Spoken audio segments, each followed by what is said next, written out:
Hey, cycle breakers and barrier breakers alike.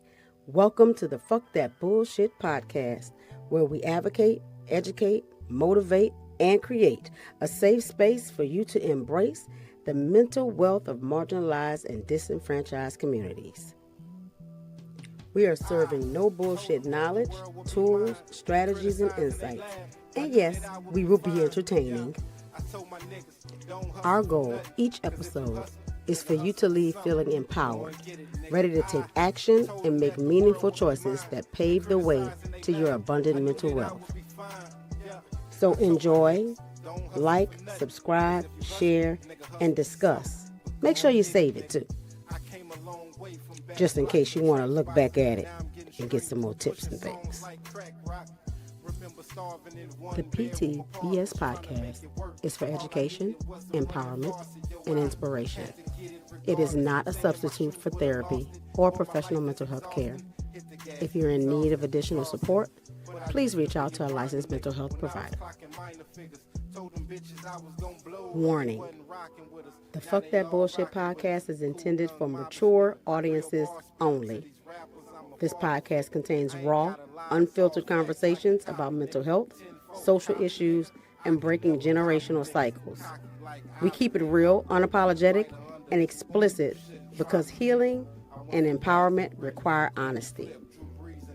We're going to have strong language and adult themes, unfiltered discussions on race, identity, and mental wealth, challenging bullshit narratives without censorship.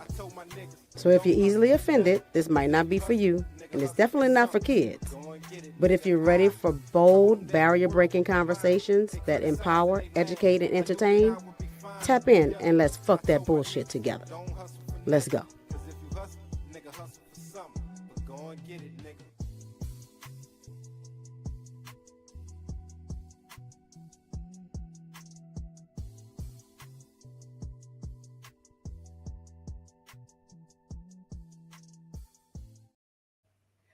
Hey. Hey.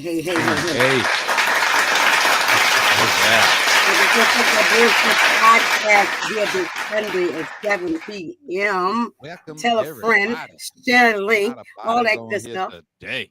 Spread the news, watch, like, subscribe, share, all that. And today we talking about fuck that disguised discipline bullshit, preschool to prison pipeline, and we got some special guests along with me and big friend Brian G. Money Turner. We got George Brooks, Brittany, Monique, and Rochelle. Y'all introduce yourselves and talk about what you do. Go, George.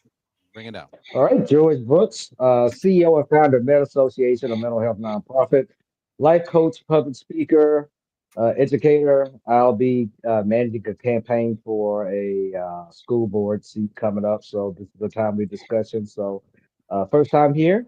Glad to meet everyone. Looking forward to the discourse. Thank you so much. Go ahead, Brittany.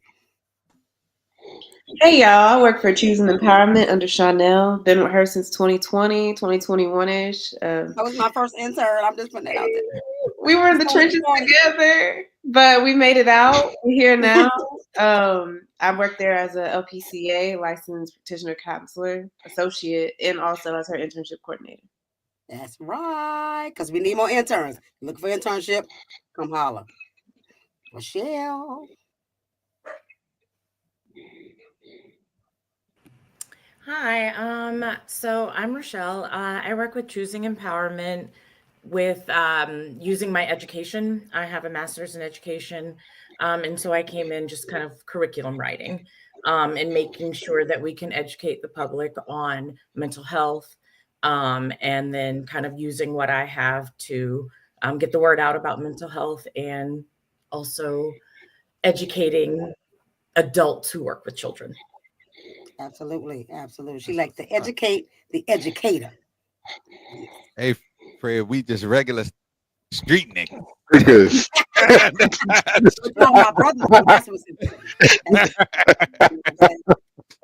and welcome. So I'm gonna start with the definition, I guess, for those who, because there are lots of folks that I'm finding did not know. I talked to a client yesterday and I said, "Oh, we're doing this for the podcast." And she was like, "What's that?" I was like, "Oh, you sound like you need to be tuning in." So Exactly. we'll start with a couple of definitions that I found that was quick and easy. So here we go. What would you do if your child was placed in handcuffs for crying at school? Well, this was a reality for a 7-year-old black boy in Missouri, and it isn't rare for black and brown kids across the country. Whether it's getting arrested for talking back or doodling on a desk, in-school policing is harming students by taking them out of school and helping funnel them into prisons. It's called the school to prison pipeline.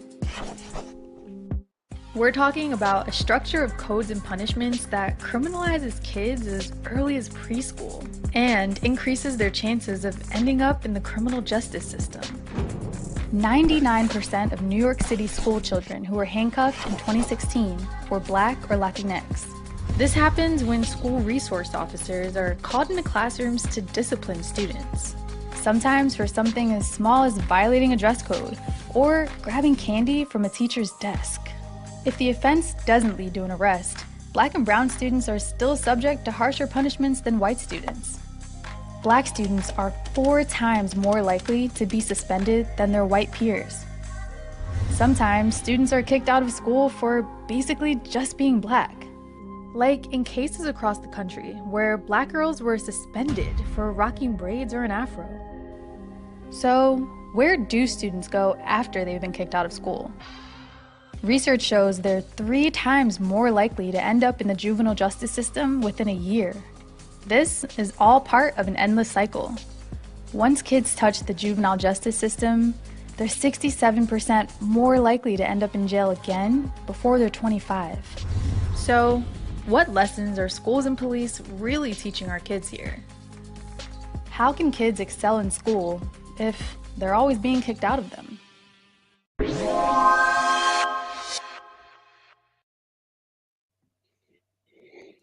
And now we understand exactly what it is.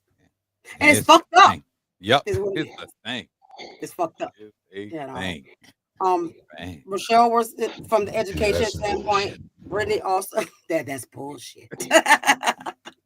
And Brittany has worked with juveniles and within the system, but also within mental health, and also now with her other job works with those that's coming out, right? Pretrial, probation, about to go in the whole shebang. Right. And so what I have seen, in the hood, what I've seen professionally, I can see those steps. I can see when I'm treating a child or, and me and Brian both work with BT and we saw it there, right? You can see the impact of how they are conditioning children and preparing them for jail. They're preparing them for jail. Something that I saw working with BT after Katrina, because we was in New Orleans and then we ended up in Omaha, Nebraska. And BT has what they do have is a great system, right? Yes. It's just a point card system, it's a token system, but the most important part of that system is that the same discipline that's at home with the kids are the same system that's at the school, that's in the community. So everywhere they go, they get that same reinforcement, right? The same consequence equals the same things, right? And so I found that the kids, when we were in New Orleans and they was going to public school, they thought they was dumb. They got in trouble all the time. Like it was that mess, right? They were stressing all the time. They got to Omaha, Nebraska, and teachers cared. They actually was talking to them. They actually was teaching them.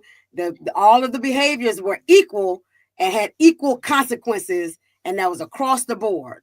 Right. The entire environment was that. The entire environment was the just whole that. environment, Yep. right? So like that in itself is a social experiment, right? Mm-hmm. And so these kids came home. We was in Omaha, man. Like I'm smart, man. I was like, yeah, you've been smart. You just didn't have the opportunity to show that. You didn't have anybody that was willing to sit with you and show you the things that you didn't understand. You wasn't getting in trouble for some dress code violation or, or leaning too much and then you in trouble, right? And all that. So that in itself showed me how this system is set up to fail. It's set up to fail. Have any of y'all tell me about any experiences that y'all know of, have seen, what you think? Let me go with, I was such a problem child, by the teacher standards, and I was getting in trouble all the time. I was getting kicked out of class, and I'm not a hood nigga. I don't know. Right. I sound like a valley girl because I grew up in California, Southern California. I grew up near the beach, right. So I'm very suburban, very suburban. So it wasn't there wasn't really much that I was doing to get kicked out of class. And my mom actually, she's been in education for, I'm sorry, Mama, I'm kind of revealing age, but over 50 years. My mom's been in education for over 50 years. It's all she ever wanted to do. And I would get in trouble and the teacher would tell me how much of a problem I was. And I get kicked out of class and I would be like, you know what? I'm okay with getting kicked out of class because she doesn't teach anyway. And the reasons why I was getting kicked out of class were okay with me. I was getting kicked out of class, let me say, second grade. I was getting kicked out of class in second grade because my second grade teacher, she was really old. Okay, so she taught my uncle when he was in school. Okay. So same woman, same school, same classroom. Okay. So she was really old by the time I got there. And she just did not give a fuck. I don't know how to explain. She would hand us worksheets and go sit at her desk. And that was the end of that. Oh, wow. But we had to shut up too. Yep. We had to be silent. And I'm not really about the sit down, shut up. And that type of education doesn't work for me as an educator. Right. It don't work for most kids that we're trying to make sit down and shut up. Right. Which is why it doesn't work for me as an educator. If it doesn't work for the kids, why would it work for me? Right. So she was trying to, let me explain also, in Southern California, more of our advertisements and things were in Spanish than they were in English where I was. Okay, so a lot of our kids didn't speak English. Again, she did not give a fuck at all. So she'd hand them a worksheet and go sit at her desk. And I'd be like, do my work. And then I'd be like, okay, and help the kids at my table. And I that's what I would get kicked out of class every day. And I'd be like, okay, fine. I got my work done. You don't teach anyway. And I know what I'm doing. So I'm okay with getting kicked out of class because I'm helping somebody that you're not willing to help. Right. And that was and I would come home and I would tell on myself. My mom even laughs now still because I would come home and be like, Mom, I got in trouble again for getting kicked out of that class. It's fine. It was standard. It was norm at that point. I would go read a book. I'm learning more outside of her class, getting kicked out of her class, than I am learning inside of her class. So it just, I just took the initiative to do that stuff. But all the way until third grade, I was an extreme problem child because I wasn't going to shut up when you told me to shut up. That's really what it was. Yeah. So disciplining you for having a voice. Ain't that great? Ain't that how and in first grade we did we learned subtraction in first grade, and I like to read, so I asked my dad if I could do 5 minus 7, and he said yeah, and showed me a number line, and we did all negative numbers. My homework was to make subtract my own subtraction problems. My first grade teacher told me that there's no number below 0. Isn't that something? Ma'am, yes, there is, because my dad showed me. Minerva, you discovered the numbers below 0 before she taught you that. And I read it in a book. All she had to tell me, because again, as an educator, was we're just not going to do that. Right. Yeah. We're not going to worry about that. Yeah. Well, what and what should have happened was encouragement. But I argued. Yeah. I straight up argued. No, my dad told I read it in a book in the library. Yeah. You telling me that book was lying? No, she didn't teach you yet, so it didn't exist. My God. Well, and the thing about the pipeline to prison, I don't know if you want to call it conspiracy, but it's definitely a phenomenon. Is that it goes much deeper than just teacher apathy and educator neglect. I noticed when I was in school, I called myself a victim of the Memphis City school system. I noticed about when I hit about the third grade, that's when there started to be sort of a chasm made between certain students and other students, as far as, okay, these students are our quote unquote trouble students. And I noticed throughout the cycle of education from elementary school, having followed those students, they all went on a different path. And I think it was because they were set up to fail. Right. Instead of providing the resources for those children, whatever proclivities or behaviors they showed that got them labeled as bad was not addressed. A lot of it was just parental ignorance. A lot of it was neglectful parents. A lot of it was learning disabilities and underlying mental illnesses that instead of getting addressed were just swept up under the rug, and it just fed the pipeline into the penal system. Mm. Neurodivergence, I'm gonna throw in there. Giftedness, if that I don't like that label, but what you know what I But mean. that's all we That, have to call it right now. Right. Yeah.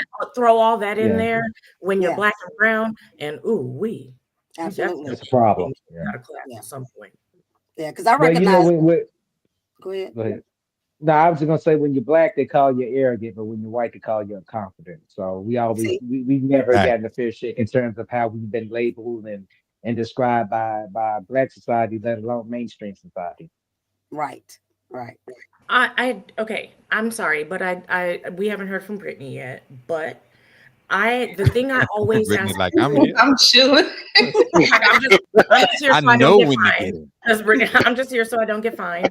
Um, no, but one thing that I always ask everybody is, when was the first time you had a black male teacher? Oh yeah, that is your question. Mm, Y'all remember that? I got a black male teacher story, but I want to hear Okay. from Brittany. Come on, Brittany. You talking about black male teachers or just my experience in Your this Well, let's experience answer with our all question. black Let's male everybody teachers answer her or whatever. question first, and then yeah. What? Mine wasn't even until 10th grade. And it was a Mine was 10th grade PE. chemistry teacher Right. that I didn't even have, but he was helping me out with homework and stuff because I felt comfortable enough to approach him with questions. I had it like, okay, I'm not learning much from my teacher, because that's when the teachers had to be, either a sports coach and a teacher, or you had to just be a sports Yeah. coach. There was no like just teacher who specializes in that. All the teachers in my high school were pretty much coaches. So he was like the only one who was like really into chemistry, was able to explain it to kids in a different way than, the coach slash chemistry teacher that I had was. So that comfortability really wasn't there until 10th grade. But to the whole societal issues that we're having with kids, diverse kids in communities where they feel comfortable. And I tell Rochelle and Chanel know this story. I work for a university. I'm not going to say no names, Yeah. No name. but No um, new names. initially, before I started working here, this is how it started. I researched the black population in that school, which turned out to be less than 15%. Mind you, this is one of the biggest schools in Texas. This is Right. one of the biggest universities, and for it to be less than 15%, and that's the acceptance rate, there were only about 10% actually there that were black kids. So I was like, let me get in and see what the issue is. So I sent in an application. Just didn't know if I was gonna get it. Was just wanting to see what was going on and why that was such a low number, why it was that. Mhm.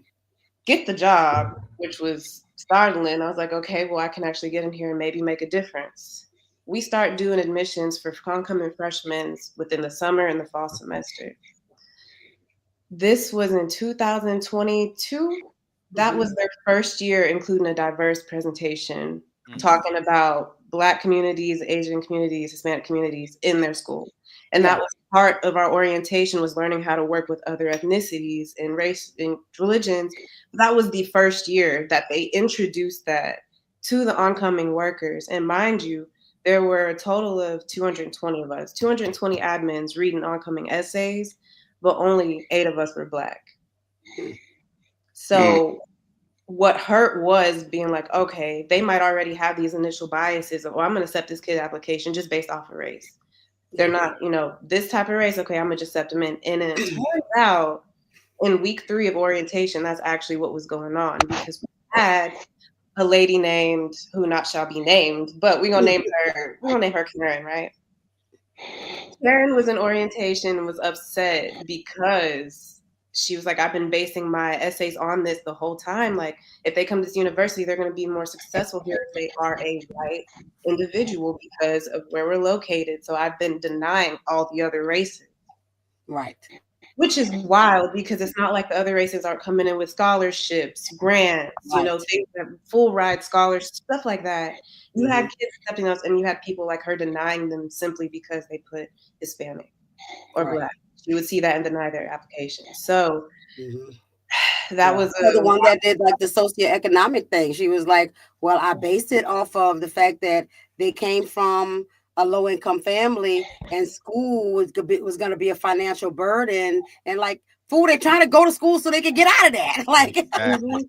So you just blocked it Right. based on the current circumstances. They try, Right. but they trying to get out of that, man. Like, And I think we should also look at the prisoner, at the pipeline to prison phenomenon along socioeconomic lines and not just racial lines a lot of times. Because I remember going to school with a lot of poor white kids that were labeled because they were poor and didn't have certain resources. So we're seeing a more of a shift also among socioeconomic lines in terms of this disparity, in terms of the things that really lead to our young people being put on a pathway to incarceration, or just even if not necessarily incarceration, but an institutionalized way of thinking that can really hinder them. right. Exactly. And just seeing them kids coming with it beautiful starts essays, early. getting shut off was crazy. It does start early too. Like, the university kids were already being stripped away, but earlier. For me, I've worked with everything from 0 through college. So the like preschool, I don't understand why kids are getting tased in preschool. I don't understand why kids would get handcuffed in preschool, and I don't understand why kids are getting suspended from preschool. That's just that those things shouldn't exist. And like, Black, I didn't know that was a possibility for a long time. Like, you can actually get suspended from preschool. Yeah, from preschool. or like biting, crying. Yeah, Like, it's a thing. but like the things that all kids do. Yeah, regular kid stuff. Yeah. Regular kid stuff. Potty accidents. Like, get the fuck out of here. Like, get the fuck out of here. So like, and it's so funny because I'm trying to be you're arrested. I'm a professional voice on, but like I forgot where I was for a second. I was like, get the fuck out. I mean, like, but like for real though, like that stuff, the way the fact that it starts early. And I don't know if the video kind of had that, but like, why are toddlers getting suspended? Right. It's our, like, I worked with, again, I like to teach teachers. Yeah, right. Like, yeah, they toddle. So I like to teach teachers, right? And I had a teacher who was having a very hard time in a 2.5-year-old transitional classroom. And what transitional means is like, they're not in a baby classroom. They're not in a preschool classroom, and they still need to be like potty trained ish. Right. Like they're not, they're in that transitional phase of like, they quite haven't figured things out yet, and they want their independence, but can't quite have it. So, like, we're trying to teach the kids, toilets and stuff like that, and like the proper things. And man, this teacher was having such a hard time. And like, I know it's hard. It's hard. I know. It is. I know it's hard. And that is one of the hardest positions to fill in early childhood education, that age group. Yeah. I know that it is hard. But she was like calling all the time. Like, I was an admin. She was calling all the time or complaining and things like, yeah, but like, I can't even make the kid's name up because it's so common anyway, so and so he hit, and I was like, yeah, and she was like, yeah, I mean, but he's just always hitting. And I don't think that people understand how, like, educators that are new to it, or listen, not even new to it, like You know, They just don't have the patience for it. They don't want to. And I always say it away. You gotta give a damn. Know that they understand that it's our job to teach these young people how to function in society. Thank you. And then again, with what Brittany had talked about, the implicit biases and things like that, like that's a big one already. Yes. Yeah. But as with the 2.5-year-old, it is our job to teach him not to hit when he stands in line. Thank you. Right. It is our job to teach him not to climb on furniture because it's dangerous. Right. Let me ask you a question, Rochelle. Yes. How old was the teacher? Listen, I'm gonna be 40 in like a week and a half, 2 weeks. Mm-hmm. Okay. So like she was young. Mm-hmm. Mm-hmm. Yeah. Okay. But here's the thing.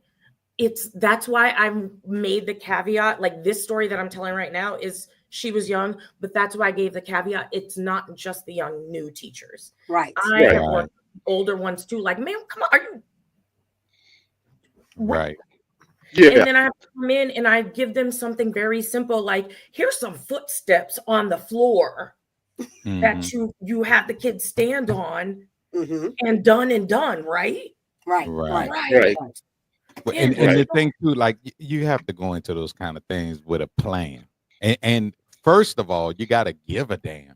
That's the part right there. I worked at a daycare center, and but I was lucky enough I had the school age kids. So, and I had 30 kids in my class, and the kids when I first started, they would come in from school, and the ones I had to drop off at school because I was also responsible for the bus.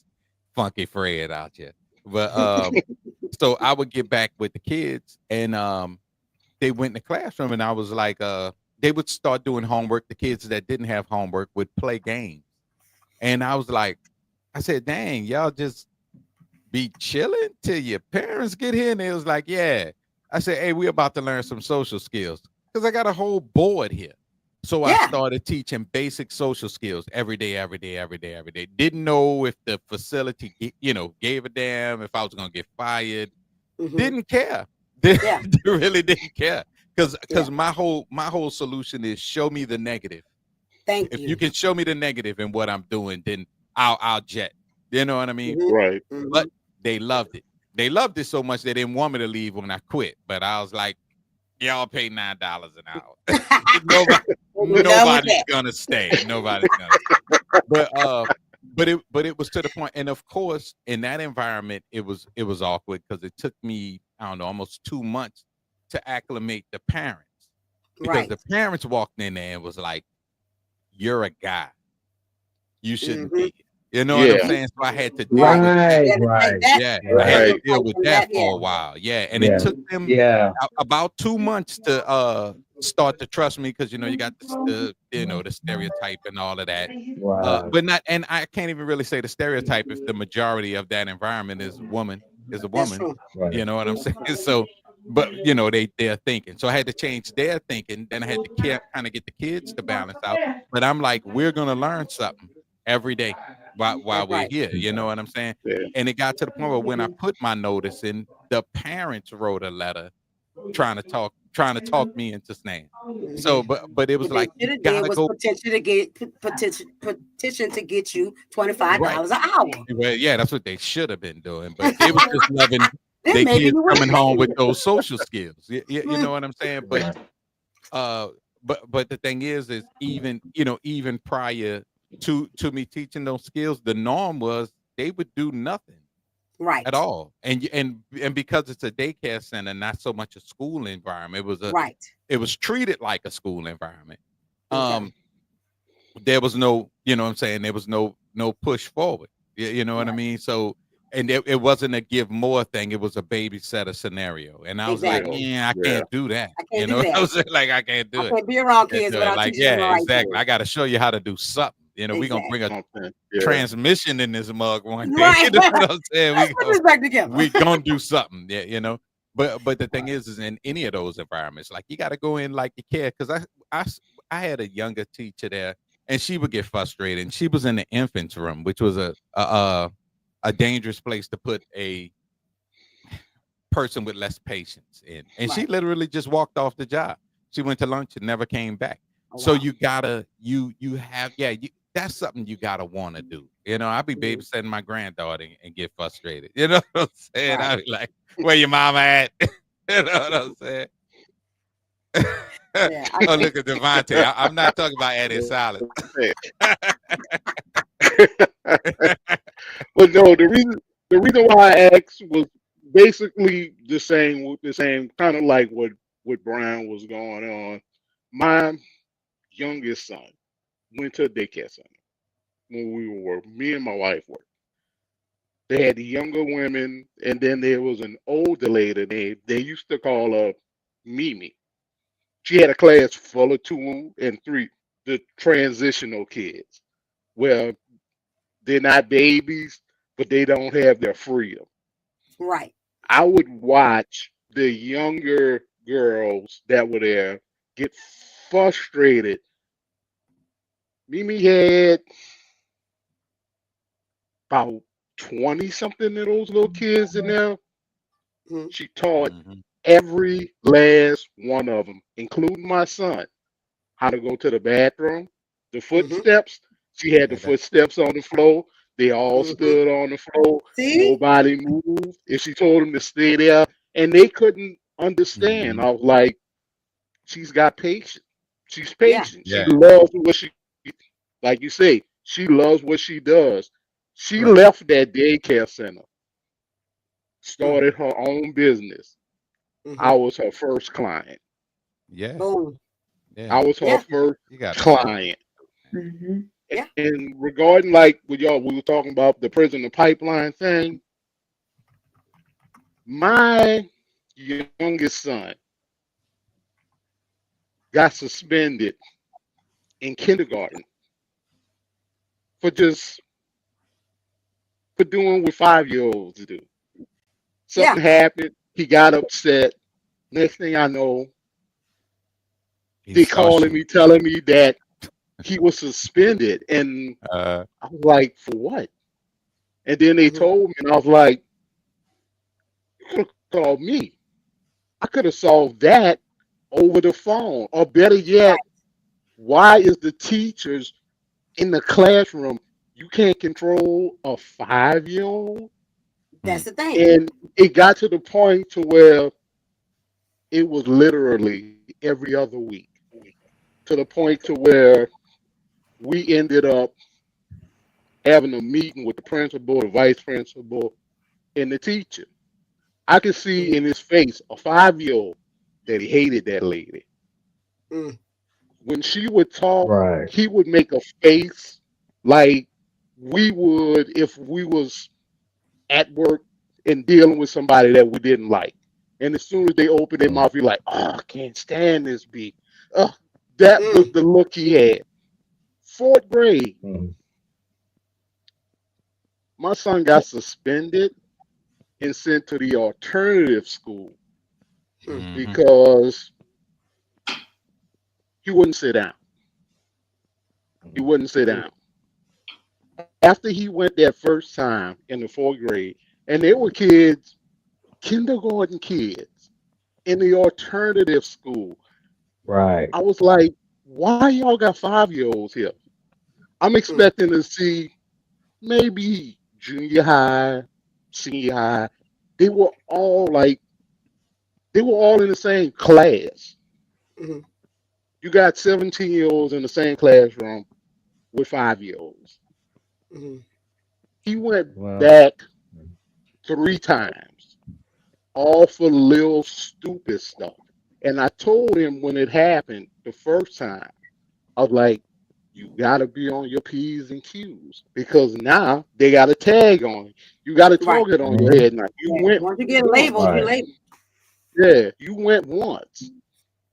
He actually, as crazy as it sounds, he did better over there at the alternative school than he did in the high school. You know what, Fred? Most of them do. Yeah. Most of them do because it's more structured.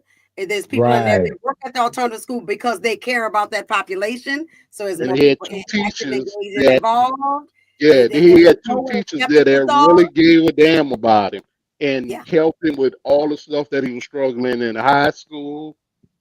When he graduated from high school, both of them teachers was at his graduation. Mm. But Yeah. They yeah, were I didn't invested. see. It was this one little guy. I love that little guy, but he stayed at that alternative school. The last time I saw him, he was in the back of the police car. Hmm.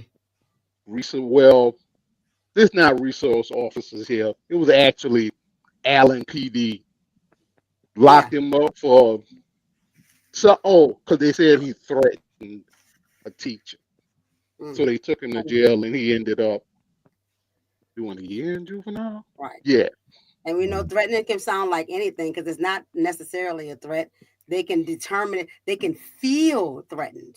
Yeah. Right. And Right. that's what it My was. kid, who was bigger than the average kid and all that, if she stood and she stood taller than everybody else most of her life, but if she stood next to a kid and said anything with her low register voice, right, if they felt threatened, then she was threatening. Yeah. Shawnella don't even have to be words because going back to what Rochelle said, it can be real young. I was in kindergarten at a daycare, short story. We were going on a field trip to a skating rink, and this girl, we're on the bus, sitting next to each other. There's 2 by 2 by 2. I got an empty seat right next to me, and this girl of Caucasian race comes next to me, and she's like, I can't sit by you because my mom says I'm allergic to black people. I was fine. What? I was minding my business. Beat Like, him. no one asked you to talk to me. No one asked you to Right. Lady, I didn't say you could. But me being me, I pretended like I sneezed on her, like, achoo. Uh-huh. She turns around, starts screaming and crying, and the bus driver reports me. Guess who missed the field trip? Yep. Me. Yeah. Yep. Because the response that I gave to her because of what she said, when in reality, she should have stayed too, if anything. That's right. Right. Took her onto that skating rink, and then from then on, that care was my 13th reason. Yeah. But there's a positive here though, because now when you go to the skating rink, you appreciate it just a little bit more. You know, you're skating with vigor now. You know what I'm saying? Like I'm out here. Damn it. Yep. It could be anything though, because my son Xavier had the same scenario. Him and his friends, they played a game online, and they was laughing and talking about the game. And he was walking with his friend. He was like, "No, tonight when we get on the game, I'ma kill you." Man, we had to have a meeting with the principal. See, just like that. Just like that. And I was like, man. And I mean, I went in there with attitude. Exploring nothing. Nothing. There's no investigation. It's just, it is what it is. That's what you people do. That's y'all blacks. You damn Negroes. That's y'all. So, I mean, that is kind of what happens because school, like school resource officers and police in school, because like they're kind of different, you know. Right. But like here locally, there's actual police officers in school too, and I'm wholeheartedly against it. Yeah. And the reasons are that, like, you know, the reasoning is because like there's over policing of Black and brown kids. Exactly. And then also, like you said, minor infractions are things that they're getting suspended or getting in trouble for, things like that. Recently, I was at a school that did have, it was a daycare, and they did have school age kids. And in the morning, I would take, again, as an admin, I would take the school age kids, when they would first show up, so that I wouldn't have 2-year-olds and 10-year-olds. Right. So one of the 10-year-olds, you know, he's Black, and all of the teachers there that had been there before I got there were white or Hispanic, and the Hispanic teachers were gone after I got there. So at the time, it was just me and this one older white teacher. And I said, all right, are you ready to go? And he said, yes, sir. And I said, all right. And she said, excuse me, that is a lady. That is ma'am. You say yes, ma'am. And I was like, what?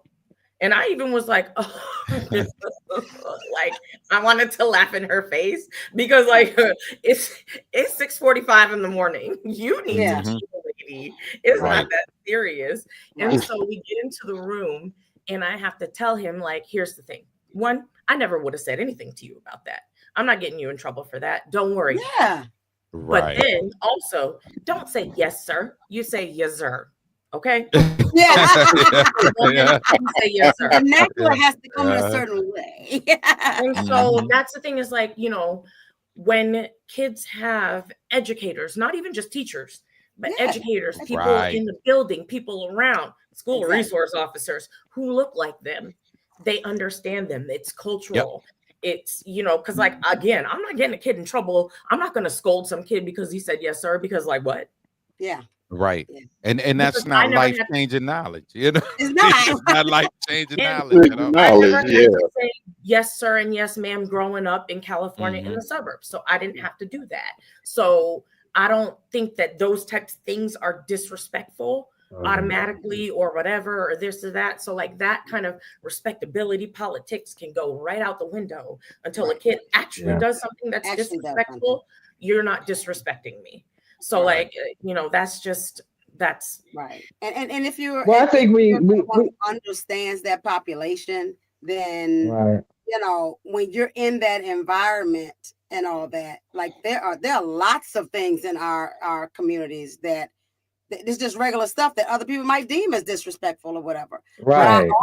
As the adult, I'm not power struggling with a kid. I'm not. Yes. I'm not. I'm not concerned about power and control. Right. And when you're concerned about power control versus, you know, you respecting this kid as well and where they come from, and you know, because some aspects come with stuff like, you know, is that kid hungry? Is that, you know, like, does that kid feel sad? Like, what's going on with this kid? Right. But you know, a lot of what we're saying, I think part of it is we put too much on the educational system. We want them to educate our kids, prepare them to be good employees. That's a whole other subject. But we put that on the education. Yeah, that's what they want. Exactly. But you know, we need to do more to support parents. I think we need to do more to give them those skills, because like about the yes sir, yes ma'am thing, it depends on where you're from. Because where I'm from, you're gonna say yes ma'am. Otherwise, it's gonna be a problem. That's just the way it is. But those universal things, as far as actually giving a damn about the kids, is what's really important, because we have people in positions as educators, as administrators, who can get too flying, you know what's about the kids. And as long as until we weed those, until we kind of weed those people out, you know, it's gonna be that way. And we have to change the way we view the educational system. We may have to look at the demands we put on it. It needs to be overhauled, because right now it's really serving as a pipeline to prison, not just for brown and black young men, but really now for all of our children that are unfortunate enough to be labeled for whatever reason, whether it be because of socioeconomic factors, whether it be because of mental illness, will be because for whatever reason, sexuality, exactly. All of the targets. Exactly. So now, you know, I hate we're a society where everyone has labels. I think that's a divisive thing, but we're doing it to our kids, and those labels are following them. And it's not fair to expect something that happens when someone's in the third grade to be indicative of who they are 20, 30 years later. But unfortunately, those things are following them. Right. And if we're kicking kids out of class, or you said something like, I think you said not reform. There was a word that was close to reform. Overhaul. Listen, I don't want an overhaul. I don't want reform. I want it dismantled. Yeah. Right. Like, but you gotta say, I want to burn it all down from the ground and start over again. At least now, with what is happening in this current climate, that we can build back better, I guess. Yeah. Or we have the potential. I'm not saying that we will. We have the potential to build back better. Right? So I just kind of like with what you're saying there too, like I just with that, I don't want reform. I want this, I want it to be dismantled, because what is happening now is a system, like you said, is set up to funnel the kids in there. When you're getting kicked out of class, you're not getting those reading skills. Yeah. Oh, no. And reading skills beyond race, beyond socioeconomic status, beyond anything else. Reading comprehension level is one of the Right. biggest indicators of incarceration, future incarceration. Yeah. But here's the thing. But you know, I can say this. I'm gonna, and as a parent, I'm gonna always say this. The first responsibility falls on the parents. If you're expecting the school to be the main educator of the children, you are a fool. Right. They're there to do certain things, but as far as you making sure they're getting that reading comprehension, that's on the Right. parents. If you Yeah. make it, if they're not getting exponents and integers, that's on the parents. You cannot expect the school to do anything other than give them what they need to get by to get a piece of paper so they can get a job one day. It's And not. so It's I not feel meant Schools are to be built that way. for I employment. see Brittany's wheels Right. turning. Better work. Yeah. I see Brittany's wheels turning. Go ahead, Brittany. Because I spoke to you about this too. That girl who recently just sued her school because they handed her diploma, and she said, "Why are y'all giving me my diploma? I can't read. I can't write. Me and my homegirls can't read. We can't write." This was a school, I believe, in California, and so she's suing the school.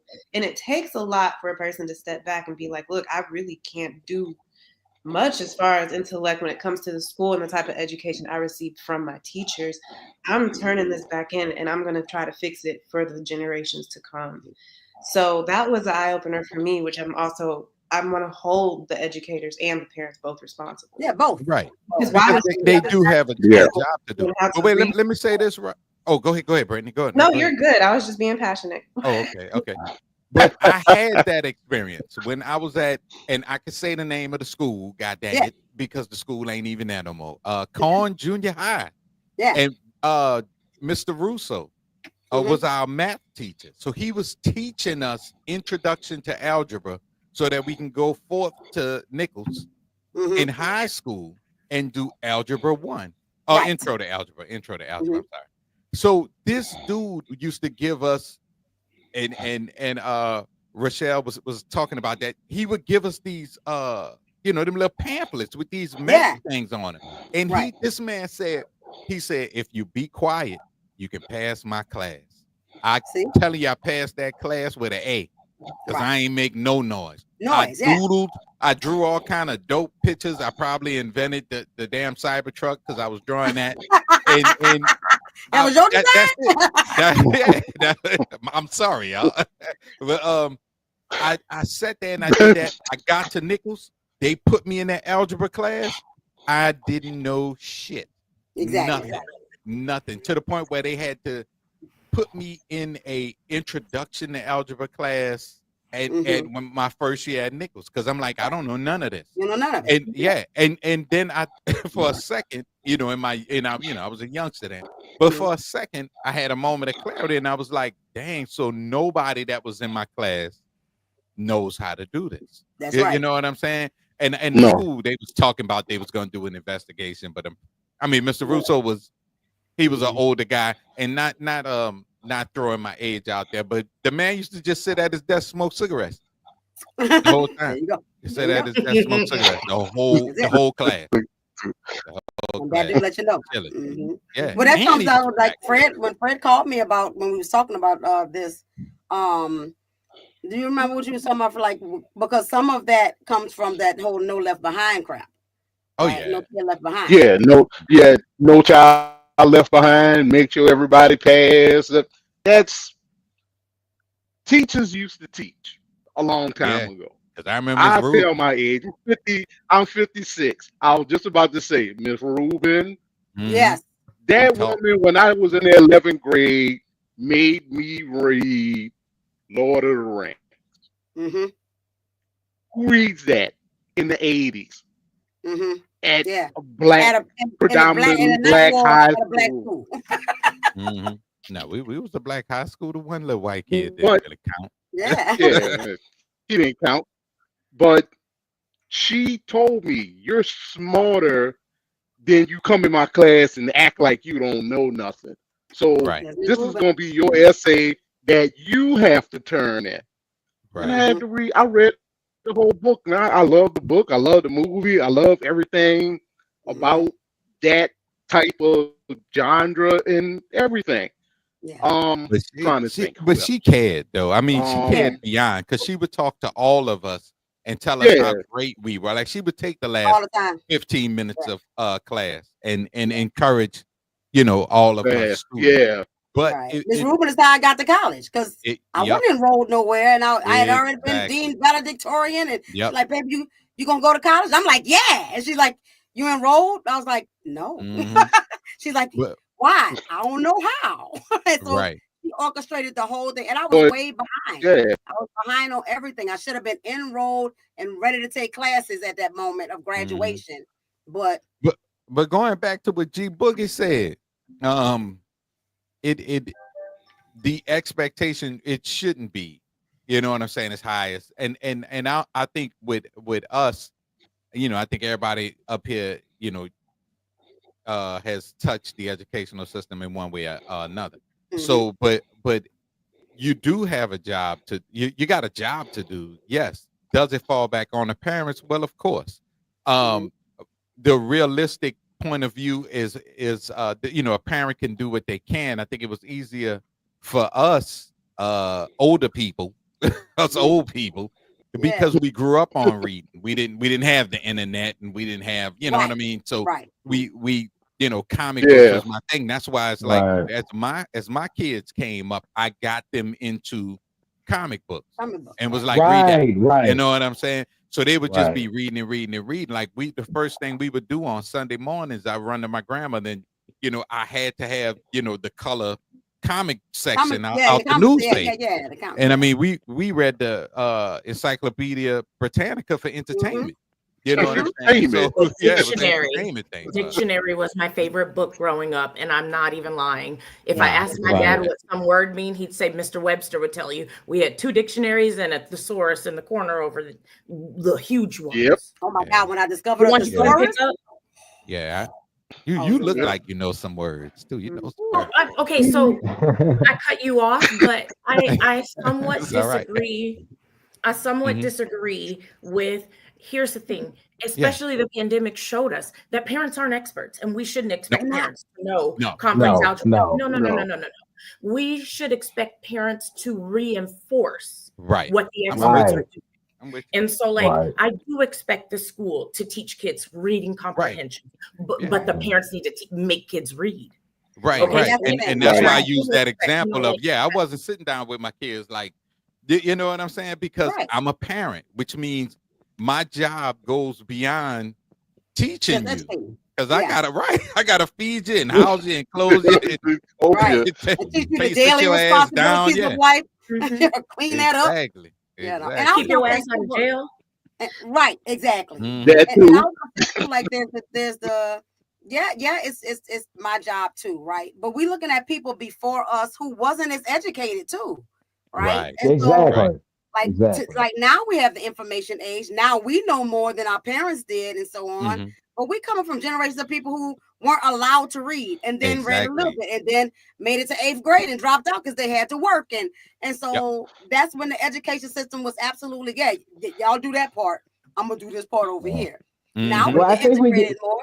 Now when my kid come home and they give me what the teacher says, I can reinforce that, and I can go, and let me tell you this, right? Because I went further in school, right? Right. My kids come home, I Google shit. Right. And I don't know that shit. And one thing I try to do as a parent, especially with my 14-year-old currently, is try to instill a sense of learning to love in him, so that he can educate himself and not be dependent on me or school to give him knowledge. Because I said, son, that is the true slavery. Until you can educate yourself, until you learn to appreciate and how to educate yourself, you're still a slave because you depending on somebody else to feed you knowledge. So I try to always, I'm anybody that knows me knows I'm in many different things. I'm always researching, and I've taught my sons that. So many things I learned from him that he's researched on his own outside of school. Or he knows now how to take the things that he's learned in school and research them further and glean more information from them. So right now, especially since now our kids have the curse of social media and the internet, try to instill in them, hey, you can go out and learn this yourself. Right. And that way you control the flow of information to you, because we have to control the narratives, especially going forward. Especially now. especially now. Especially, and Yeah, I also you don't think know like what you hear. think about the classroom, and the classroom is boring. Let's just be real, but like unless you got a Mhm. teacher that's like off the chain, the Yeah. classroom can be quite boring. And so, learning is stimulating, right? Like when you learn, you excited when you learn something. Like think about the toddler or the 3-4-year-old when they do come home, like I learned this, and they're excited about it, and all. And so reinforcing that part. But when you get to a point where it, like I remember Gray telling me in high school, Mom, I realize in the classes that I'm not doing well in are classes that I can't connect them to real life. I can't, if I don't know how I'm going to use this in real life, then I'm not really interested, right? But stuff that I know I can translate into real life, well, I'm busting ass in them classes, right? And that made sense. It's stimulating because, okay, tell me how I'm going to use this particular thing. Like, I don't get it. You know what I'm saying? So getting somebody excited about learning is important. And that's how Rochelle was talking about, like for a kid to sit in a classroom, sit straight, feet on the floor, stay still, only talk when you're ready, raise your hand first, like all this super orderly thing. And that's also the problem with neurodivergent kids because they can't keep still and they always seeking stimulation and all that. And that is good. It's good. So can they dance while they learn? Can they move I while was they gonna learn? say Interact? If little Johnny can't sit down while we talking about molecules and atoms and everything, then let him stand up and walk around the classroom. Exactly. I don't care. But also, as a teacher, I never stood up in front of the classroom and lectured because it's a waste of my time and your time. That's a waste of everybody's time. I'm not doing that. I'm just not. So like that's again the cultural relevance, I think, too, and me telling kids because I would be like, yeah, true. And this is what I was gonna say. I was giving the kids real life example. Like I was a scientist before I became a science teacher. And I would tell kids like, I mean, I don't know. She's smart. Yeah. She's smarter than me. I was a preclinical pharmacologist. I have a degree in biochemistry, and that's really what I wanted to study. I wanted to in third grade, when I finally wasn't a problem child. Right. And the teacher realized, and I was like Uber teacher's pet with a desk next to the teacher's desk and correcting papers and all that other stuff. Yes, I did that. I was that kid in third grade. He asked me, he said, what do you want to be? And I said, a doctor. And he was like, well, what kind of doctor? And I was like, I don't know. And he was like, well, go to the library and research it. So I did. I wanted to either be a brain surgeon or a trauma surgeon. And also I was watching the TV show ER. Absolutely. Oh yeah, okay. Absolutely. Wow. So like what 7-8-year-olds are watching ER on Thursday nights and all of that, like right? So like that that's what I wanted to do. So he fostered that in me. But before that, I was the problem child. I had to sit down, I had to shut up, I had to do all of that. But like it didn't work for me. It really didn't work for me. I needed to move around. I was gonna go fast. That's what it was for me. I don't like the journey. I don't like the journey. Yeah. I know. I like learning new stuff, but I don't like the process of learning new stuff. Right. I was just talking about that right now because I know languages, and right now I'm learning. I speak Russian, but right now I'm learning the hardest language. I feel like you speak Russian.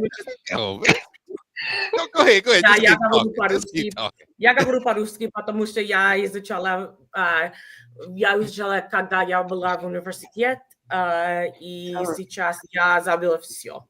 That's all I learned when I speak Spanish too, but I learned Spanish as a kid. So right now I'm learning my third alphabet and my fourth language, and it's ridiculous. But anyway, like going in, I would tell kids, as I said, I want to bridge learning and science together. I want to make sure that our community understands why science isn't boring. I love chemistry. Curtis says, this is people that's listening and not watching. Curtis says, I will have to disagree about the classroom is boring message you alluded to, Ms. Chanel. Classroom learning offers real-time interaction and structured environments with real-time and disciplinary formats that will go a long way, while online learning provides flexibility, accessibility, and diverse learning materials, but each does have its own advantage and disadvantages. I gotta disagree with that. It depends. No, like Not in our it depends on who's using the tools. That's all I'm going to say. It depends on who's using the tool. Right. Because again, I had a teacher down the hall. We taught the exact same thing, used the exact same book, and his class was boring as fuck. Right. Boring as fuck. Right. I kid you not. And what I ask teachers again, not like, and I'm getting real passionate. Do you want to be a kid in your own class? Do you? Because if not, change. If you don't want to be a kid in your own, for real. My chemistry teacher sucked. He sucked. And that's the worst, that I almost failed that class because he sucked. He just but it's any teacher, you know, any teacher, math, science, you know, social study. Everybody thinks that all that shit is boring. Okay, I get it. Whatever. Everybody thinks it's boring.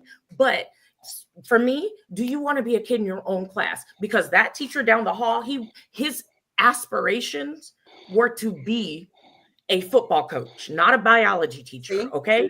Yeah. My goal was to make sure these kids walked out of my class knowing how the world works around them. That's all I want.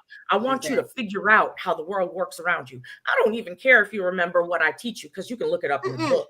Yeah. Right. Yeah. Right. I don't care if you remember what I teach you. Look it up in the book. Want to create an experience. I want you to know how to, I want you to learn how to think. That's it. Yes. Take in this information that I'm giving you and figure it out. The first few things that I would do in my biology class is ask kids to figure out if a virus is living. Oh, I love that. And here's the thing. It's a debate in the scientific world too. Absolutely. Yeah. Yes, it is. I don't care what you say, yes or no, but you're going to give me the evidence for why you support why it. you feel like you feel it. Yeah, exactly. Again, that's critical thinking. That's it's the critical thinking thing. But like, and that's the real world examples that I will give kids, you know, so like that, I'm going to bring that stuff in. And my kids would always, when the state tests and exams would come up, they would always be like, oh, we didn't learn anything. I don't know anything. Oh my God. And they would be stressing out. And I'd be like, okay. Yep. And then they would come in after the test and be like, oh my God, I knew everything and then some. That was the easiest test I had out of all of them. Yeah, because we went above and beyond. But we played around. Right. We played in class. Right. I made you think. My thing was, tell me, like literally right now, I would even ask if I had a demonstration, tell me what it means to be a living thing. See? That's what I ask kids in the first few days of school. You know, tell me what it means to be a living thing. Most of the time they'd be like, it has a heartbeat. For real, trees do. Right. Come on, man. So like, you're making them think outside the box of what living means, right? And so that's the like cultural, you know, things. But again, I was too much for my teachers to handle. I came from a really diverse school and all that other stuff too. Yeah, I grew up in the suburbs, but there was nobody white there. But like it was, I essentially got kicked out of my junior high. I got called to the principal's office one day and I was like, I did not do shit. Like, I know I didn't. I used to beat up bullies, but like I would do it after you get home, or like when they can't say that you're still at school, because once you walk in your door, then you made it home, and then I can beat the fuck out of you. Still trying to mess with my friend? You sure? I'm gonna give you a chance to walk away. But anyway, in middle school, I would do all of my work, and then the teacher was giving me my homework, and I do all my homework in class too, and then I fuck off, because you know what? If all you got is paper and busy work to give me, I'm gonna do it as fast as I possibly can, and then do what I want to do. And they can't handle that. I wanted to bounce around in class. I don't want to sit here, so I'm gonna do this shit real fast. Okay. Right. So I essentially got kicked out of my middle school. My principal called me to the office and I was like, what? And she was like, here, just take this to your parents. Give this to your parents. This is a big ass envelope. Right. I didn't open it because if I opened it, I was an honest kid. If I opened it, my parents would have known that I had opened it. So I waited. I never really did anything wrong except for beating the fuck out of bullies. But when I took it home and my parents opened it, it was a brochure to a very, very posh, very expensive private school. They said, she don't belong here. Way over there. Like way over there. For real. It was like way over there. And they were like, the principal at my school, she was a Black lady, she was too. And she was like, please, get out of here. Get mm-hmm. out of here. She was like, you cause it, like, because how are you going to get me in trouble? I don't really do anything except for annoy teachers. Right. So like, what can you really do? I'm getting straight A's. I play sports. I get straight A's. I'm in band. I do all the things. All the things. All the clubs. All the things. What are you going to get me in trouble for? And that is how I made it. What are you going to get me in trouble for? So I just kind of got kicked out of school, and they were like, please go somewhere else, because they just didn't know what to do with me. And that's one of the things I feel like. I had a teacher who came in after my first year of teaching at a school. And she was like, I can't handle these 8th graders. Oh my God, blah, blah. And I was like, well, which kids do you have? And I looked at the list and I was like, oh, I had those kids last year. No, 0 problems. Right. Those kids are gifted. Right. And I was going to say that too. Like, it's also hard for a kid who does critically think, or who is smart, and who does ask more questions. And because I was another one that I got finished with my work quickly, and then I put my head down, because there ain't nothing else to do and all that. But if I would have not had my mother as a mother, and had a parent that would beat my ass if I ain't show up in class, I could have very well been one of those kids that would have skipped school because it was boring as hell, because I ain't learning nothing. Like, and so there's no real place for us kid who is gifted, who is smart, who is, excelling in those classrooms, especially if those things are set up for one, work, right? 9 to 5, right? Teaching you how to do that. So you said that the school is set up to be a trainer for the work system, and the other half is set up to go to jail so we can make money off of that, right? And stuff like that. So it's all about them making money, and all of the kids get to suffer behind it, right? And so and that's why I continue to disagree with, it's just the parents' job. We're working against a system, right? Right. It's not just, it's not whether the classroom being exciting, boring, or whatever it is. It's a system. Even teachers who enjoy teaching have been stuck into teaching to pass a test. Yep. Right. Yep. A standardized test. What the hell is standardized? Right. Like that. That and in by itself. whose standard? To whose standard? Right. Who's right. Yeah. Right. And so that is a setup to fail in itself. Right. And so, like I said, with the dismantling of the thing, it was built that way. Like we always say, oh, the system's not working, or the system working exactly as it's intended to. Right. We have to break It's just not working for you. Right. It's not working for us. All right. I got a 2-part question. The first part is for George. Rochelle, the last one is for you. I'm gonna bounce back to something that you said earlier. Yeah, I know. Just leaving Brittany out. Oh no, I ain't forgot about Brittany. I didn't forget about Brittany. Okay. You are somebody. George. Yeah. How do you think, as far as the pipeline to prison scenario, how do you think, as a Black community, that we could help keep our young people out of that cycle? Okay. Well, basically, and I can base this on what I'm going through right now. We have to make sure that we have the right people on our school boards. We have to let that filter down, make sure we have the right people in our classrooms. We need to have alternatives to traditional schools, because every child isn't going to learn in the same environment. And we need to start making sure that those children that cannot learn in a traditional environment for whatever reason have accommodations made to them so that they can be as successful as possible. So in terms of as a community, we have to get more involved. Parents need to try to get as involved as they can, be boots on the ground in our schools and our communities.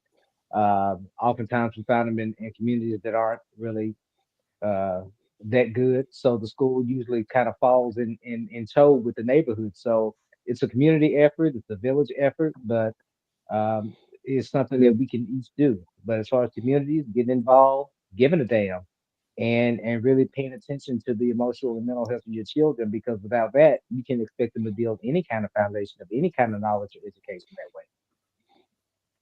Makes All sense. right. Now, Rochelle, and I got a question for you too, Brittany. I just thought about it. So I'm gonna come And to you. So it's a 3-part question now. You Rochelle wrote wanted a to, pager on that Mm-hmm. question you just asked. I read it. yeah. And I read it online last year, so it's published. In case y'all Bet. want to read it. You wanted to dismantle the current school system, which I 100% agree, because I wanted to become a teacher at one time, but I didn't like the way the system was. I didn't feel like Mhm. if I was a teacher, I couldn't teach how I wanted to, because I don't like following the script and just Come on. bop, bop, Come on. bop, bop, bop, take that test, you Yep. know, and That's not then, teaching. and, and then my livelihood depends on if you pass the test or not. You know, Right. Right. what would your school system look like if you could just dismantle the whole? Ooh. Let's say me and you go in, we dismantle the whole thing, and we start over from She's scratch, been waiting on ground this question zero. for 12 years. We talk about this all the time. I have a whole diagram. This is What would actually our new school system look like? This is kind of what I'm trying to write my dissertation on right now, actually. There's quite a few things.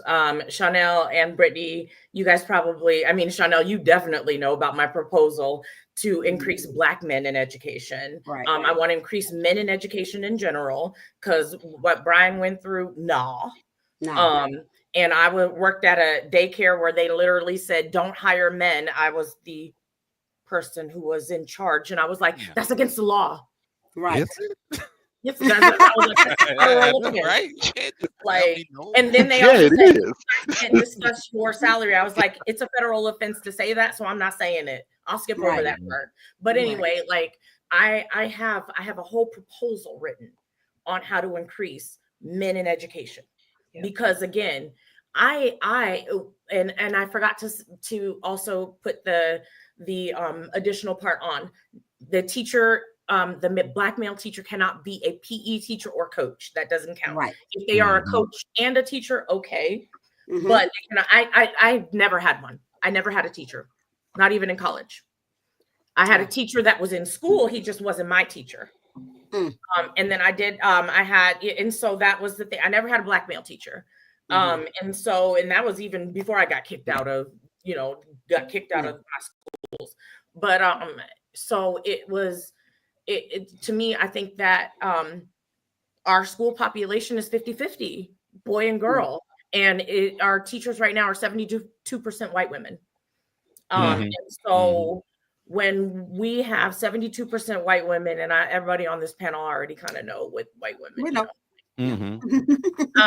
when it's 72% white women, there's going to be the over policing. So like the school that I have, one, teachers are going to cycle up with the kids for at least 3 years. So you better know your shit. Okay. You got to know your shit for a while. So the first grade teacher is your first grade, second grade, third grade teacher. Your fourth grade teacher, fourth grade, fifth grade, sixth grade. And it same subject, that kind of thing too. So, when we get into the upper grades, you're still working with them too, but just subject specific. We ain't gonna have no zero tolerance policies. That doesn't work for us. Mhm. It doesn't work for us. I worked in a high school, so my favorite things, I love. Here's the funny thing. I always say fuck them kids, but my whole life is kids. I just Right. don't want any. Your Like, own. Your own. I don't want to give birth to children. Right. That's how we'll go with that. Mhm. But I make my whole life children, and then I come home to silence and And wine. beauty. Yeah. Yeah. Silence, wine, and daytime TV. My story. Right. But Speak a little Russian and chill out, No, right now I'm learning Amharic. It's a very ancient language. It ain't it's Yeah. hard. Yeah. Ethiopian language is what I'm learning right now. Yeah. But so like we're not gonna have zero tolerance policies. I worked with a student who I never had problem kids. My problem kids weren't problems. Right. When they were problems with everybody else, I would even tell the admins, send them to me then. Because I'll get them straight. Yeah. Right. Because Yeah. you treat them like a black mama. I'm not a mama. Well, if I say that, everybody's gonna be like, oh, yeah, right. I didn't give birth to any kids, but I Right. have a whole lot of kids. You got a whole lot of kids. Yeah. I do. I really do. I have a whole lot of kids. I just came back from a trip where I had 2 kids, and their mom would be like, yeah, where your kids at? And one time I was like, do you mind if I run to the store real quick? And then she was like, did you just ask me if I could watch my own kids? Yes. Can you watch your kids while I head out? But like, I have a bunch of kids, and I really take every kid as if they were mine and in my household. So I'm not going to be over policing this kid. And I did. Listen, let me explain. Nigga was a cuss word in my classroom. You know why? We're a mixed company. And you're right. We're a mixed company.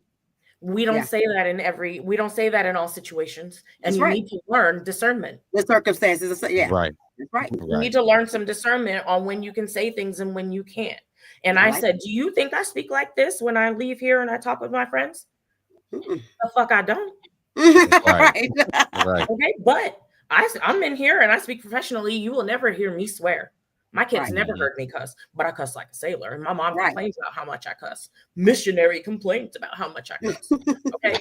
But like it's that's what is that, next week? But like with this kid, he was in so much trouble all the time. All I did was work out a plan. Listen, what do you want to do? You're in 10th grade. We don't have that much time anymore before you're an adult. And then when you get in trouble, you get arrested. Exactly. So what do you want to do before you're out here in the world and all these people are trying to arrest you? Come on, because that's what you're looking at for your future. Oh, can I also add to something we talked about a long time ago, as far as like, since we're talking preschool, and Rochelle had talked about the idea of starting at the bottom, right? And all that, and stop matriculating kids based upon, well, you're 5, so you should be in kindergarten, but it should be development. It should be what they're capable of, like, because that's part of the problem with those who are delayed and those who are ahead, right? Right. Like Rochelle shouldn't have been bored. She should have been placed based upon her ability in academics and and her thinking skills and all that stuff. There's no way she should have been bored. And it shouldn't have been an act of Congress to get her skipped to another grade or put in the right place or whatever the case may be. That should be the norm, that if this child has struggles in this area, what accommodations do we need to give to this child so that they can matriculate at their level and cut out all this pressure of, oh, did you pass? Did you fail? And getting rid of that whole pass-fail mentality. Right. And that requires funding, because you can't have 40 kids. That's what I was about to say. Yep. Exactly. You can't have 40 kids in class. Yeah.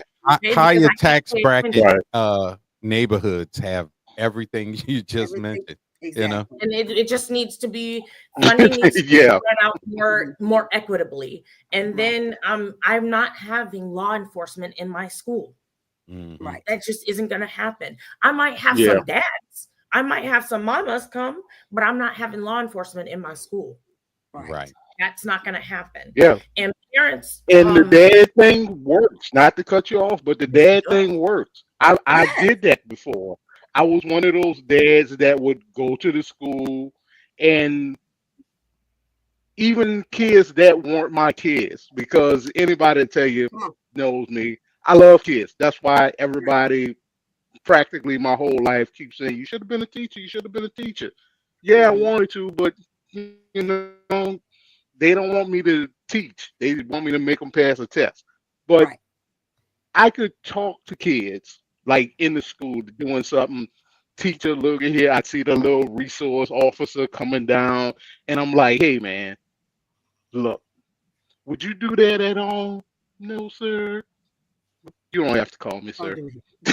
Call me Mr. Fred. Okay. Right. So don't do it here. Just go ahead, because you see that man right there? You don't want to deal with that man. I talk to them how I talk to my grandkids. Exactly. How I talk to my own kids. Right. So yes, I love your school. Let me know when you want to get it started. I will gladly be a teacher in your school. I think you'll find a lot. Because Brittany, Fred's not the only oh, one. go ahead. My children, they love education. They both work in daycares, and they wanted to be a teacher, but she got out of it because of that same Yeah. thing. This is bullshit. I can't teach in this environment. And even in the preschool that she was working at once, she's like, Mama, like they can't even draw things and put it on the wall. There's no expression. There's no freedom. There's no, or when she was subbing the child that came in and they was warning her about this particular kid, and because he's autistic and this and that, and he came right in there, he put his foot out, he's like, look at my Pumas, and she was like, nice Pumas. She said, I didn't see him as a problem, right? Yeah. He finished his work quickly and he needed to move, so he was allowed to walk that classroom while she was giving everybody else their stuff, right? And she's like, I don't see what the problem is. Right, you just accommodate what he needs, and he don't bother nobody, and stuff. So, like, I think you would have a lot of people who want to be educators and want to teach, but in the right environment, right? We're short on teachers because the education system is bullshit. That's why we need a more mentality of the grow your own. That's what I'm saying. Right. We need more of the representation. This is what my dissertation is on. We need the admin and staff to look like the student body. Yes, that's absolutely. Really what it is. To be more we need more men of color in schools. We need more teachers of color. It's kind of like what George was talking about earlier. Yeah. Just us getting involved with the school board and stuff like that. Brittany, you said something earlier about the way they did that administrative thing with the I'm gonna pass on this application because this kid is broke and he probably can't afford school. Right. What were you saw that? Because we hear about it, but we don't see it. You actually saw it. You saw it. You experienced it. How did that make you feel? And what would you do to change that if you could change it? I wanted to throw my computer, and to change it, that was my first step, was applying to that university to see how I could make a change. So, okay, let me see how many people of color, applications that I get, and I hope they fall into my lap so that I can accept these for the people that they are, type of education that they can, get, and the type of knowledge that they can bring to the university without it being based on what they look like. So that was my idea of making a change, was instead of getting upset and quitting like I want to, because it was really overwhelming being in that situation with all those people who were admitting, because Zoom calls, people can have their cameras off, whatever. People were blatantly admitting that they were passing on these essays and these applications just solely based off of skin color. But instead of letting that rile me up outside of what I could do, I was just like, okay, let me keep this job. And I'm going to do what I can as far as reading these essays, hoping I get the people that I need to get and passing them on, and just going against the stereotype that has been here for decades. That's been around for decades. Right. And let me add to that to make that clear, because she's not saying I want to put people in that don't qualify. Right. Yeah, let's not. I want to make sure that people who qualify aren't passed up because of their skin color. And that's a whole different deal. Right. Now, if you didn't qualify, But if you qualified and you were a person of color, and just having somebody blatantly say that they passed you up because of what you look like, that was heartbreaking. So for me to get in there and just be the 1 out of 8 people who were of color, who were able to read these essays, read these submissions, give these people the attention that they need as far as getting into university to better their education and their livelihood, I'm gonna do it. So that's how I got out of it, was just staying in that environment, even though it was really hard. Yeah, so because a lot of people do see stuff like that, and like, I can't work here, I'm just gonna quit. You said, you know what, I'm gonna stay here. But I'm gonna do what I can. I called my dad. I was like, Dad, it's not even worth the money. Like, I really just wanted to make a difference, but seeing this is not doing anything good for my mental health. Right. So he was like, well, you're going to do what you're going to do, and you're going to sit there and do it anyway. I said, you're right.